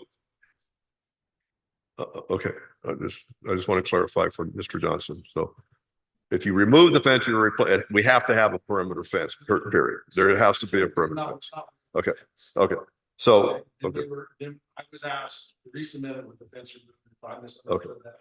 Okay. I think the only thing missing here is to be replaced with a new, so, or really, yeah. Chase, sorry. Yeah, okay, thank you. You got, just curious, you got a 2-inch water line down at the end of the cul-de-sac. I was just wondering what that was servicing. We have to do that because you can't have a dead end line coming all the way down to the cul-de-sac, so you do a little 2-inch, so it keeps the water. Okay. Yeah, I don't know. So I think one of the things that got brought up at the Development Review Committee was possibly giving an easement for future access, water line access to the properties to the west. I don't know if that'd been talked about any further. My knowledge, And then is there, I think I read somewhere where it's a private road but not gated? Right. Is that right? And I don't know if that was a requirement in our ordinances that a private road be gated or not. So it just your discretion. Okay. Wanted to check that for major development. About the gate? The gate is in, if you'll notice, the gate's halfway down, 2/3 of the way down those first 2 lots. I thought they removed it. Those stores like that. It's fine. Is that not true? Your gate, where is the gate to the entrance? there is no gate. There's no gate. So this No is gate. not a private subdivision. Or is it? It is, but you're not gating it? We did say you had preferred the condition of approval, even like the light, we've got a lot of things back on that. They're there, it's all out for you. But if it's not gated, it becomes public access, correct? Then it's no longer private. Well, I mean, it's similar to the other private roads that we have in town. It's Private road, the ones with 4 acres and 4 lots with us. well, they only need to be constructed at the 5th lot. It needs to be constructed to the town standards for the pavement. And so that's what this does. I have a couple of Chase, I'm sorry. Yeah, the last thing, I was just curious, what's MR Properties? Is that your development company or owner? That's the owner on record of that property. MR Development Properties. I don't know who that is either. But yeah, so I didn't know if they were the developer. That's a bad, no, I think that's their trust. Gotcha. Okay. We're just talking, I'm sorry. Okay, I just have a couple questions, a couple things for staff. First of all, we just got to spending $300,000 or $400,000 to resurface Jernigan. And if they're gonna, we need to take a hard assessment of what's there today and what's there in a year. Because somebody needs to pay for the damages. And I don't know if we do that by bond or what, some instrument, but if we just got on rebuilding that road. And we don't need it torn up because of this. I wanted to be sure there's no wetlands involved also. Chris, how deep are you into this, where you're going to be able to bring us back? We're relying on you. This all, what he says doesn't matter to me. What you say does matter. Where are we going to be in a month? So they did submit their initial engineering plans. We just started to look at them. We, meaning myself and another engineer, we are going to bring, we have a drainage expert. You might have met her, Mandy, and then Sawyer. They're going to actually come in and look at the pond design, existing conditions, and the submitted calculations and everything. But we have not dug into that more than just to page through the plans that they submitted at this point. Good. So I have people sitting in this audience tonight that have a subdivision that we have no jurisdiction over, and they live and they currently have drainage problems. What this council is saying, we don't want drainage problems 5 years from now when those citizens come to us as, but you didn't do this. Because they're coming to us now saying he's not doing that. And we that's why we're so strong on this particular developer and development. So we have a lot of work to do before this goes forward. So this being the public hearing, we're not taking any action. We're tabling the agenda item. Council, anything else you would like to I add? do. Yes, sir. Okay. Thank you.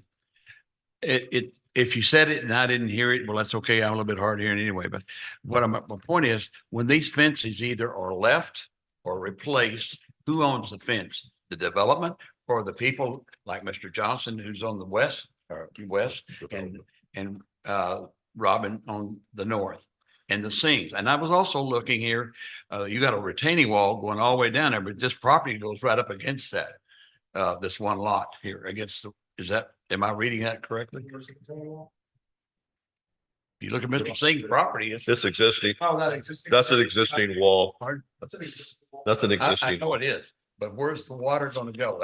You have to answer it this moment, but that will need to be answered. How's that water gonna go from pouring up way up here, way down there? Without going across, but who owns the fences was my other question, because this has come up before on some of the other subdivisions. Who really owns the fence? When you put one up, who maintains it? Do you have a homeowner association on this, or is it just individual lots? Yes. Okay. I had one more question. Something was brought up about the property to the east going across the road. Did that get cleared up? Yes. Yes, that we're actually going to purchase the land for $1, basically. Because it's in the right of way. It's in it, yeah, they've given up that, they've taken that off the table. Yeah. Those property owners, they realize that they don't want to maintain it, it's on their tax roll, so basically they're just gonna give it. Is up. that something that they would have the ability to stop something like this? No. Because it's in the right of way. Right. It is. Yeah.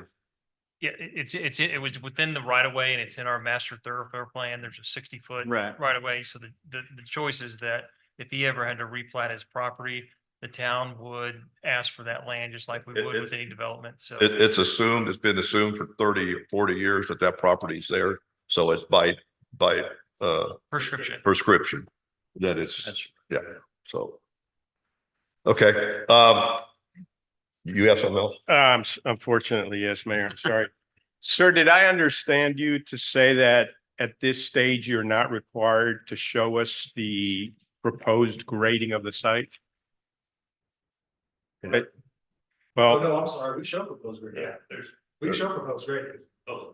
okay, because that was one of the things that's required for this development plan, but I did not see that. In order to make it simple for you guys, the next time that this comes to me personally, I would like something legible with everything that's required of you so that I have time to study it, because I feel a very deep duty to the citizens of this town, our neighboring towns, and all the people that are affected by all this floodwater. And I'm not going to make a decision without having all the facts. And to echo what the mayor said, you're going to be on the hot seat, sir, because I'm not an engineer. I'm an aeronautical engineer and I don't know anything about water other than it flows downhill. So we're going to ask a lot of you. And basically, I'm going to ask that you convince me that we're not going to have a problem 5 years from now with this water issue, if it's something that's a viable option. Something real quick. Mayor Pro Tem. So, not to belabor the topic, but, one thing that, if it doesn't exist already, that we might consider, and I know that, Rudy mentioned the good work that Ted Stranzik did on flood, analyses for the town, which I would honestly ask you to look at if you haven't seen it, just to get a sense of the macro picture around the site. But if we don't have a watershed analysis that we can say is a basis or a baseline from which to understand water movement, we might consider that. It probably is a smart town investment, not to be incurred by you. It's probably not something that you need to pay for, but I think the town should have it if we don't have it already in place, so that we can make sense of those elevations. I think we have that. Yeah, we have very maps. We do? Yeah, existing and proposed. About 2 years ago. Okay, I didn't know. That's why I'm asking. Yeah, so there's on the actual construction plans that they've submitting, they included a drainage area map to cover the watershed that is soon to go to that pond. That'll be part of the engineering plans. There was also previous discussions of doing a master drainage study within the town to kind of preempt some of these exact same scenarios. And so that was something that was discussed after the Point Extra study was completed. Yeah, so net is, let us have your best judgment on how much of the latter we need with the former to make sure we're making as an informed decision on drainage as we can. Okay. Okay, being that, I'm gonna put public hearing in a Mr. Candidate. Please.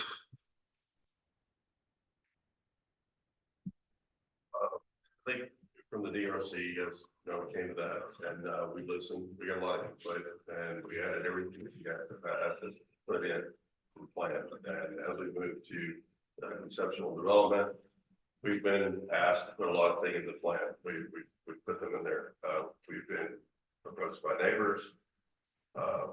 DRC and the P&Z meeting, both the neighbors to the west and to the north had established their property floods before we do anything out there. Their property always floods, it floods. So I think all we can do is make it better. We've worked with the neighbors to the north on enlarging the pond. We have a lot smaller pond, but it exceeded the 100-year floodplain. From input from, I apologize, I don't remember the native lady's name to the north. She asked that we made it bigger. And we took all watershed off her property. We've agreed to do that. So we're taking all the water off her property to the north. And this is kind of an unusable part of the back of their land. It's not in the subdivision. It's on property owners' property. So we're going to take all the water and then we're going to put it in a big pond. We just hadn't sized it yet. We had it sized to the 100-year floodplain to exceed that. And that's what's in our drawings on the next phase. But we're going to enlarge it, to make the neighbors happy. To the west, we're going to discharge it, control what we put out, how much we put out, how fast we put it out, and then we're going to try and slow it down on the ground with riprap, boulders, whatever we can, which is it's a far cry from what's out there now. I mean, it floods. I mean, all we're doing is improving the area. We'll put stuff down that'll stay, the fence. The only reason we messed with the fence, we wanted to leave the fence. It's a nice metal pipe and cable, but I think you said, hey, that doesn't work for a swimming pool. We're in Spirit, that's what you told me at P&Z. So through negotiations with the town engineer, they asked us to do something else with our fence. So we volunteered to take it down and replace it for you. Maybe ask me next time. Well, I'm asking these guys, if They don't own my property. So it's proposed, it's high flag. If they ask me if we'd be willing to do that, and we are willing to do that, it's kind of against my better judgment because on 2 acres, a lot of people may just put a fence around the pool. A lot of people want to isolate their pool from the house, so there's no danger from kids, grandkids coming out. We want to take it down on a case per case, then you'd end up with a hodgepodge fence or fence to fence. We agreed to put the new, give you a color picture of the fence we propose, there, replace it, and it could be ours or yours. I mean, it's your fence. I mean, we're looking for approval. The gates were a condition of approval. If you want gates, foot gates. The lights, I knew the ceiling on the lights, but we were told to put lights on the plan, and that and the water has been one of the biggest opponents out here. And yeah, I think we're good, Michael. The lights are not an issue. If I was to make if I make a suggestion, if I would, over the next 30 days, I would go out of your way to get a hold of Mr. Johnson and the town engineer and discuss this fence issue. And to Troy, what our ordinance says, what he has, and what you want to do, and see if there's a debris result. Number 2, the drainage issue here, Michael, is we spent thousands and thousands of dollars, tens of thousands of dollars on a floodplain Poindexter drainage study. And that sits right dead ass in the middle of it. And so we're very, very particular about it. So it's not you, it's just it's the matter of all the stuff we've done. It's just like what I said on Jernigan. We just got on rebuilding Jernigan Road, even though it's just an overlay. If your dump trucks are going to tear it up, somebody's going to be responsible to fix it. you know. Sign had gate there, and we've been trying to expedite that repair out there Yeah. to do any work like that. with that permit. So- And I've been asking. I would just suggest over the next 30 days, you have a very close relationship with Chris and Troy. And so when we see this in 30 days and on the 11th, we have a whole lot of the answers and we can move forward. Well, and we have. Yeah. Well, we're continuing it. We're going to continue this. Okay. You know, you're close to connect Paul. And Paul has been doing everything that he can to maintain that friendship and that good sense of his neighbor. Same thing on the north. There's a lot of those negotiations have been going on between the homeowner and the neighbor. And mine's been going on with the town. I mean, you guys asked me to do something, I've done it. Is that correct? Anything, a picture of, a detail of, anything, I've done it. Just the second you guys asked me to do it. That's just, we're trying to be part of the big picture and make everything right for everybody. I just don't think we were ready tonight. Fortunately, this happened the way it did. And I don't think you would have had a decision tonight. If anything, you may have got a denial. If this actually would have went forward tonight. They're being asked, not part of this process, so we're in a disadvantage. I understand it's not plating and preliminary plat. I understand the process and We're in a disadvantage because they're real this information, we're not be ready yet. And I can give you the plan, I think we really. sometimes things get, we go down to the next levels too fast, but those questions are going to be asked. So if you can answer them early, answer them early. Yeah.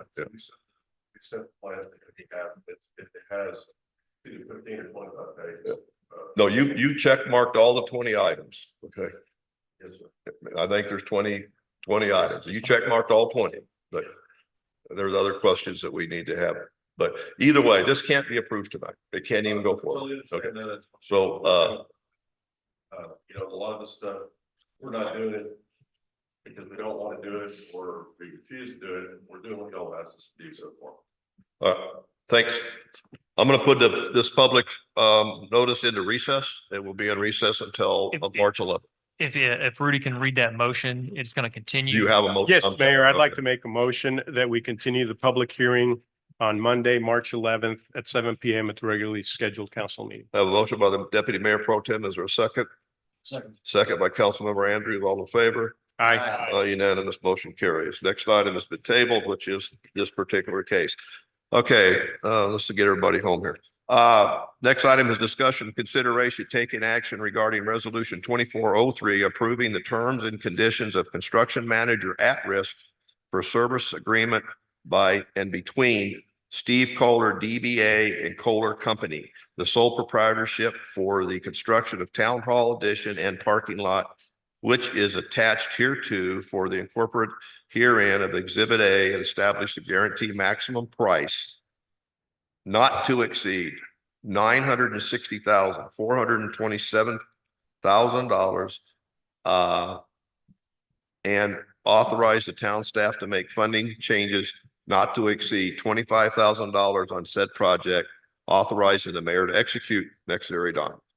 Okay, just for everybody's knowledge, this, as you go outside and you see all the cars parked all the way down the street, there's no lighting, no ADA compliance. This town is so un-ADA compliance, it's not funny and we're aging.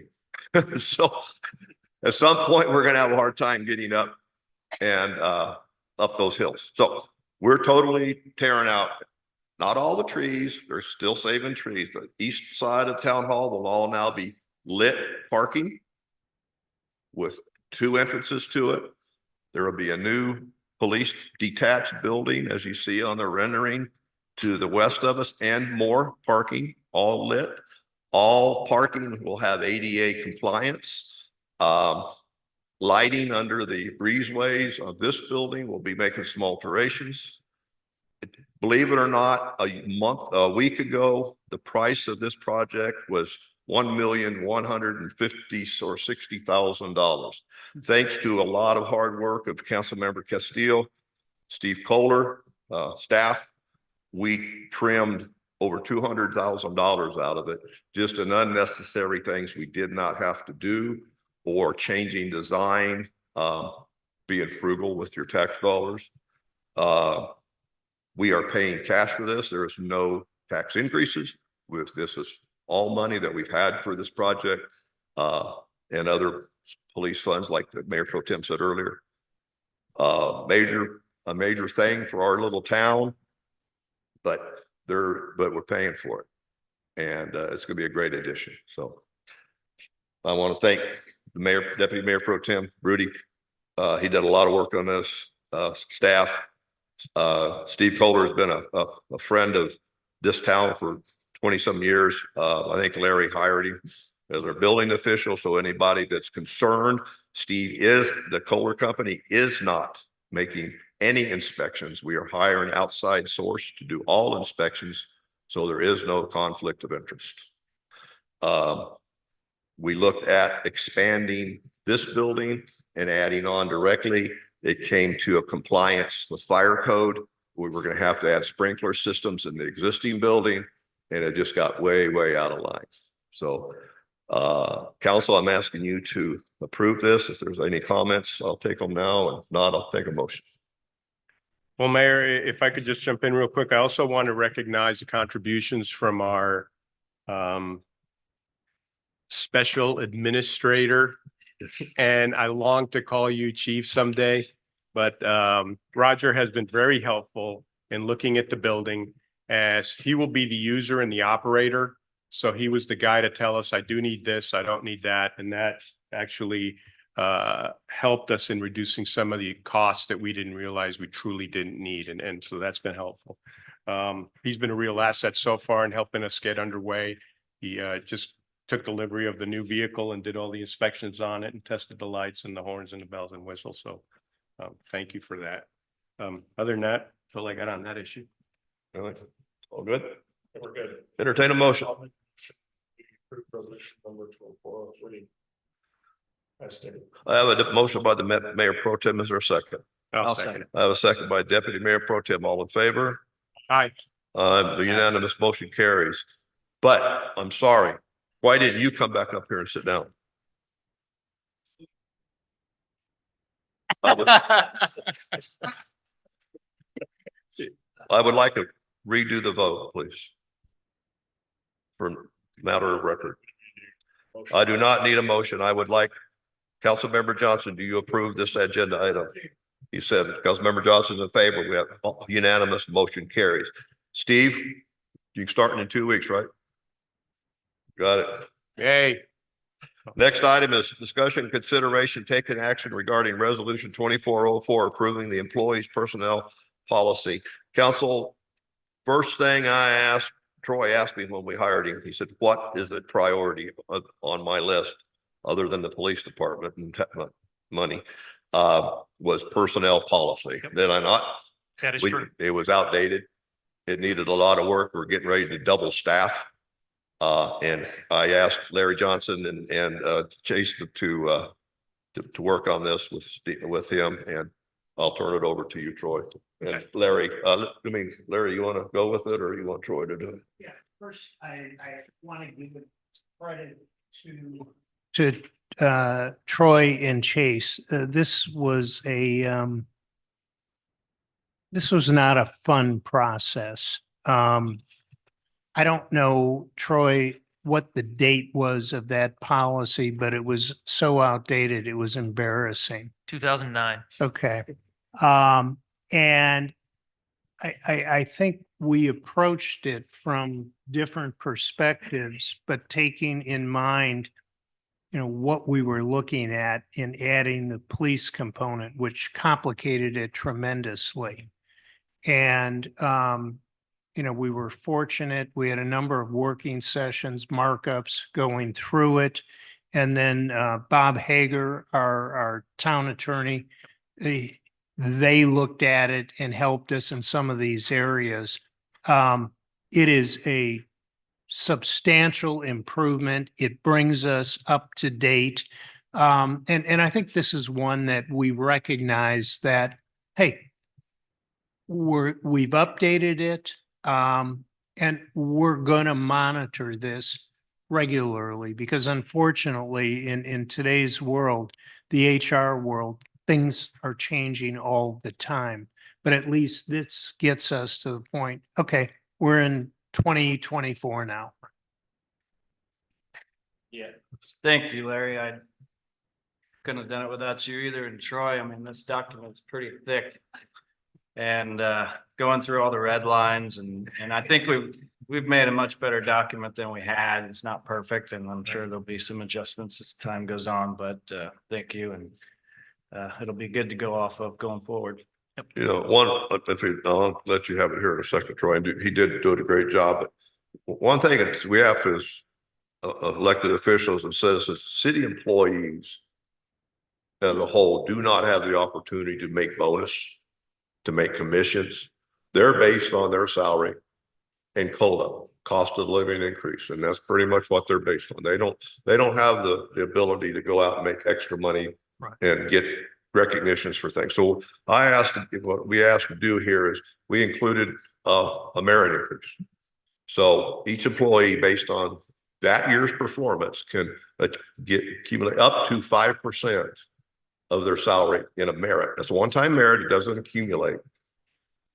Of course, they get the cost of living, certification compensation. So as when we hired Troy, there's a certification we want him to get. Once he gets that, he'll get a bump in pay. So if Sheila gets another certification, or if Steve gets another certification, or Justin, whoever, they'll also get recognized financially for that. Tuition reimbursement. So if they go take classes, we pay all their tuition. That was never one of those issues. Longevity. You know, we're trying to keep employees. So it's a simple thing. They get $75 a year for every year they're here. So, I mean, if you got a 20-year employee, the worst case scenario, they're going to get, you know, maybe $2,000, you know, bonus, which is, it's much more expensive to replace them. It is. It's much more. For a 20-year career. This is just a way to maintain and keep people and employees. I always tell my people, when you pay in peanuts, you hire monkeys. And we can't do that. So, and we don't need to do that. We have some great staff, and I wanted to be sure this took care of them. So thank you, Troy. I want to add to that. Yeah, Mayor, I appreciate that. And there was a lot of hard work that went in, and it couldn't have been done without Larry and Chase's feedback and yours as well. So this document from 2009, as they had mentioned, was outdated. So a lot of it, you know, in 2009, you didn't know about a pandemic and how do we maintain employees working from home. So a lot of this is policy driven that we did. Telecommunications, dress codes, when you hire a police force and all of a sudden you have car assets, well, what happened if they get in the accident? So there's a lot of information as it relates how to manage those assets that we have never had in the past that we do now. So it was a lot of heavy lifting by these guys, and I appreciate all their support. And I think we've got a pretty good product for 2024, as Larry alluded to. And Troy, I think, you know, this is a good example of kind of level setting where I would invite our citizens, you know, we should do an annual review on that personnel policy as to, okay, is there something we're missing that either we can do better? But, you know, Ron's point on the bonuses, you know, we are competing against all the big dogs in the municipal world. And you know, on the one hand, we are fortunate. We have great employees in this town, and we want to have them incentivized. We want them happy. We think this is a great place to work. But, you know, we learned a lesson on that one. Okay, you know, let's do an annual review. Is there something we got to tweak on it? And again, this is where citizen input comes in. Everybody in here, you know, they are working at companies, large companies, medium companies, small companies. Talk to us, and if there's something in that policy that, oh, I think you can do better on that, or why aren't you doing that? Hey, we'll listen, and we can make those adjustments. All right, Council. Anything else? Mary, I got two quick things. Go ahead. One, we need to go back and approve the consent agenda. Oh, I'll right past it. Yep. And then the other thing is, as Larry alluded to, we're looking to get engagement from the citizens. And one thing that you would ask us, myself and Pro Tem Hill, to look at a finance advisory committee. So at your seat, there was some outline on what the charter of this potentially could be as a advisory committee to the mayor and to the council, addressing any financial affairs or issues that may come up throughout the town to have that additional input. It also kind of defines some roles and responsibilities that include everything from policy reviews, short-term, long-term investments to go along with that. And that's all outlined in there. So this is kind of the first shot at that. And then it also talks a little bit about the terms and who would serve on that committee. So you would have 2 council members, you would have 2 staff members, which would be the town secretary and town administrator, along with 2 citizens serving on this role. And we're proposing that they serve 2-year terms as a citizen. So we're just looking for some general feedback. If this is the expectation of the council, then our next step would be really to look at who those potential citizens would be that are qualified to serve on that role. And as you mentioned earlier, training and education is important. One of the responsibilities of those citizens is they would participate in taking some online classes as it relates to municipal finance that our current investment firms offer. So there's some online courses as well, but just wanted to have you guys take a look at it and get some general feedback to us. Yeah, it's what's important here is that Steve and I worked on this with Troy, but we leave someday. We're no longer here. Then everybody forgets that we have $5 million sitting in the bank, and all at once the interest rates went to 10 or dropped to 3. What do we, nobody who's gonna, we have to have constant eyes on this. It's a big deal. We went from $64,000 a year to $300,000 a year like that. And with one bank. So somebody's always got to be watching this, and people change. So that's why the citizens are so important, that we always have new people looking at this. All right, so that's great there. Let me go back. Let's finish up this agenda item, the personnel policy. I'm still looking for a motion to approve the personnel policy. And is there a motion to approve? Mayor, I'll make a motion that we approve the update to the employee personnel policy, resolution number 24-04. And my thanks to both of you and Troy for working on this. I actually did read it. There's a lot of work. I have a motion by the deputy pro tem. Do I have a second? A second. Second by Councilmember Lieber. All in favor? Aye. Unanimous motion carries. Next item is approval of the consent agenda. Any item on the consent agenda may be removed by any member of council for individual discussion or consideration. Is there a motion to approve? I'll make a motion. We approve the consent agenda as stated. I have a motion by the mayor pro tem. Is there a second? Second by Councilmember Andrews. All in favor? Aye. Unanimous motion carries. Council, anything on the next agenda? Hearing none, time being none. Ron,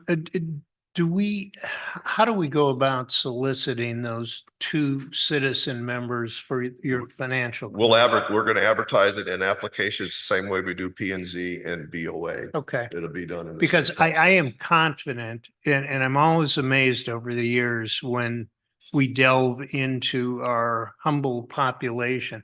We got some very smart, talented people in this town, and I suspect there's some financial types that would love to do that. So when we do it, there'll be, if we get it next month or so, we'll go out applications. We'll appoint them. The one person will be on a 1-year term. They'll both be on 2-year terms, but they'll be odd even. Right. So that person, and then they'll re-up, and that's our normal re-up is September, October. Yeah, 10-1. So, and then there'll be a cycle going after that. But we did want to have you look at it, give us feedback, and then give us the okay before we start soliciting input from potential citizen participants, because we change. We don't want to be selling something we change. Right. Yep. Okay. All right. Time being 9:07. Sorry to keep you all here so late. Motion to adjourn. Motion we adjourn. I have a motion by the mayor pro tem. All in favor. Second. Councilmember Andrews, all in favor. Aye. Unanimous motion carries.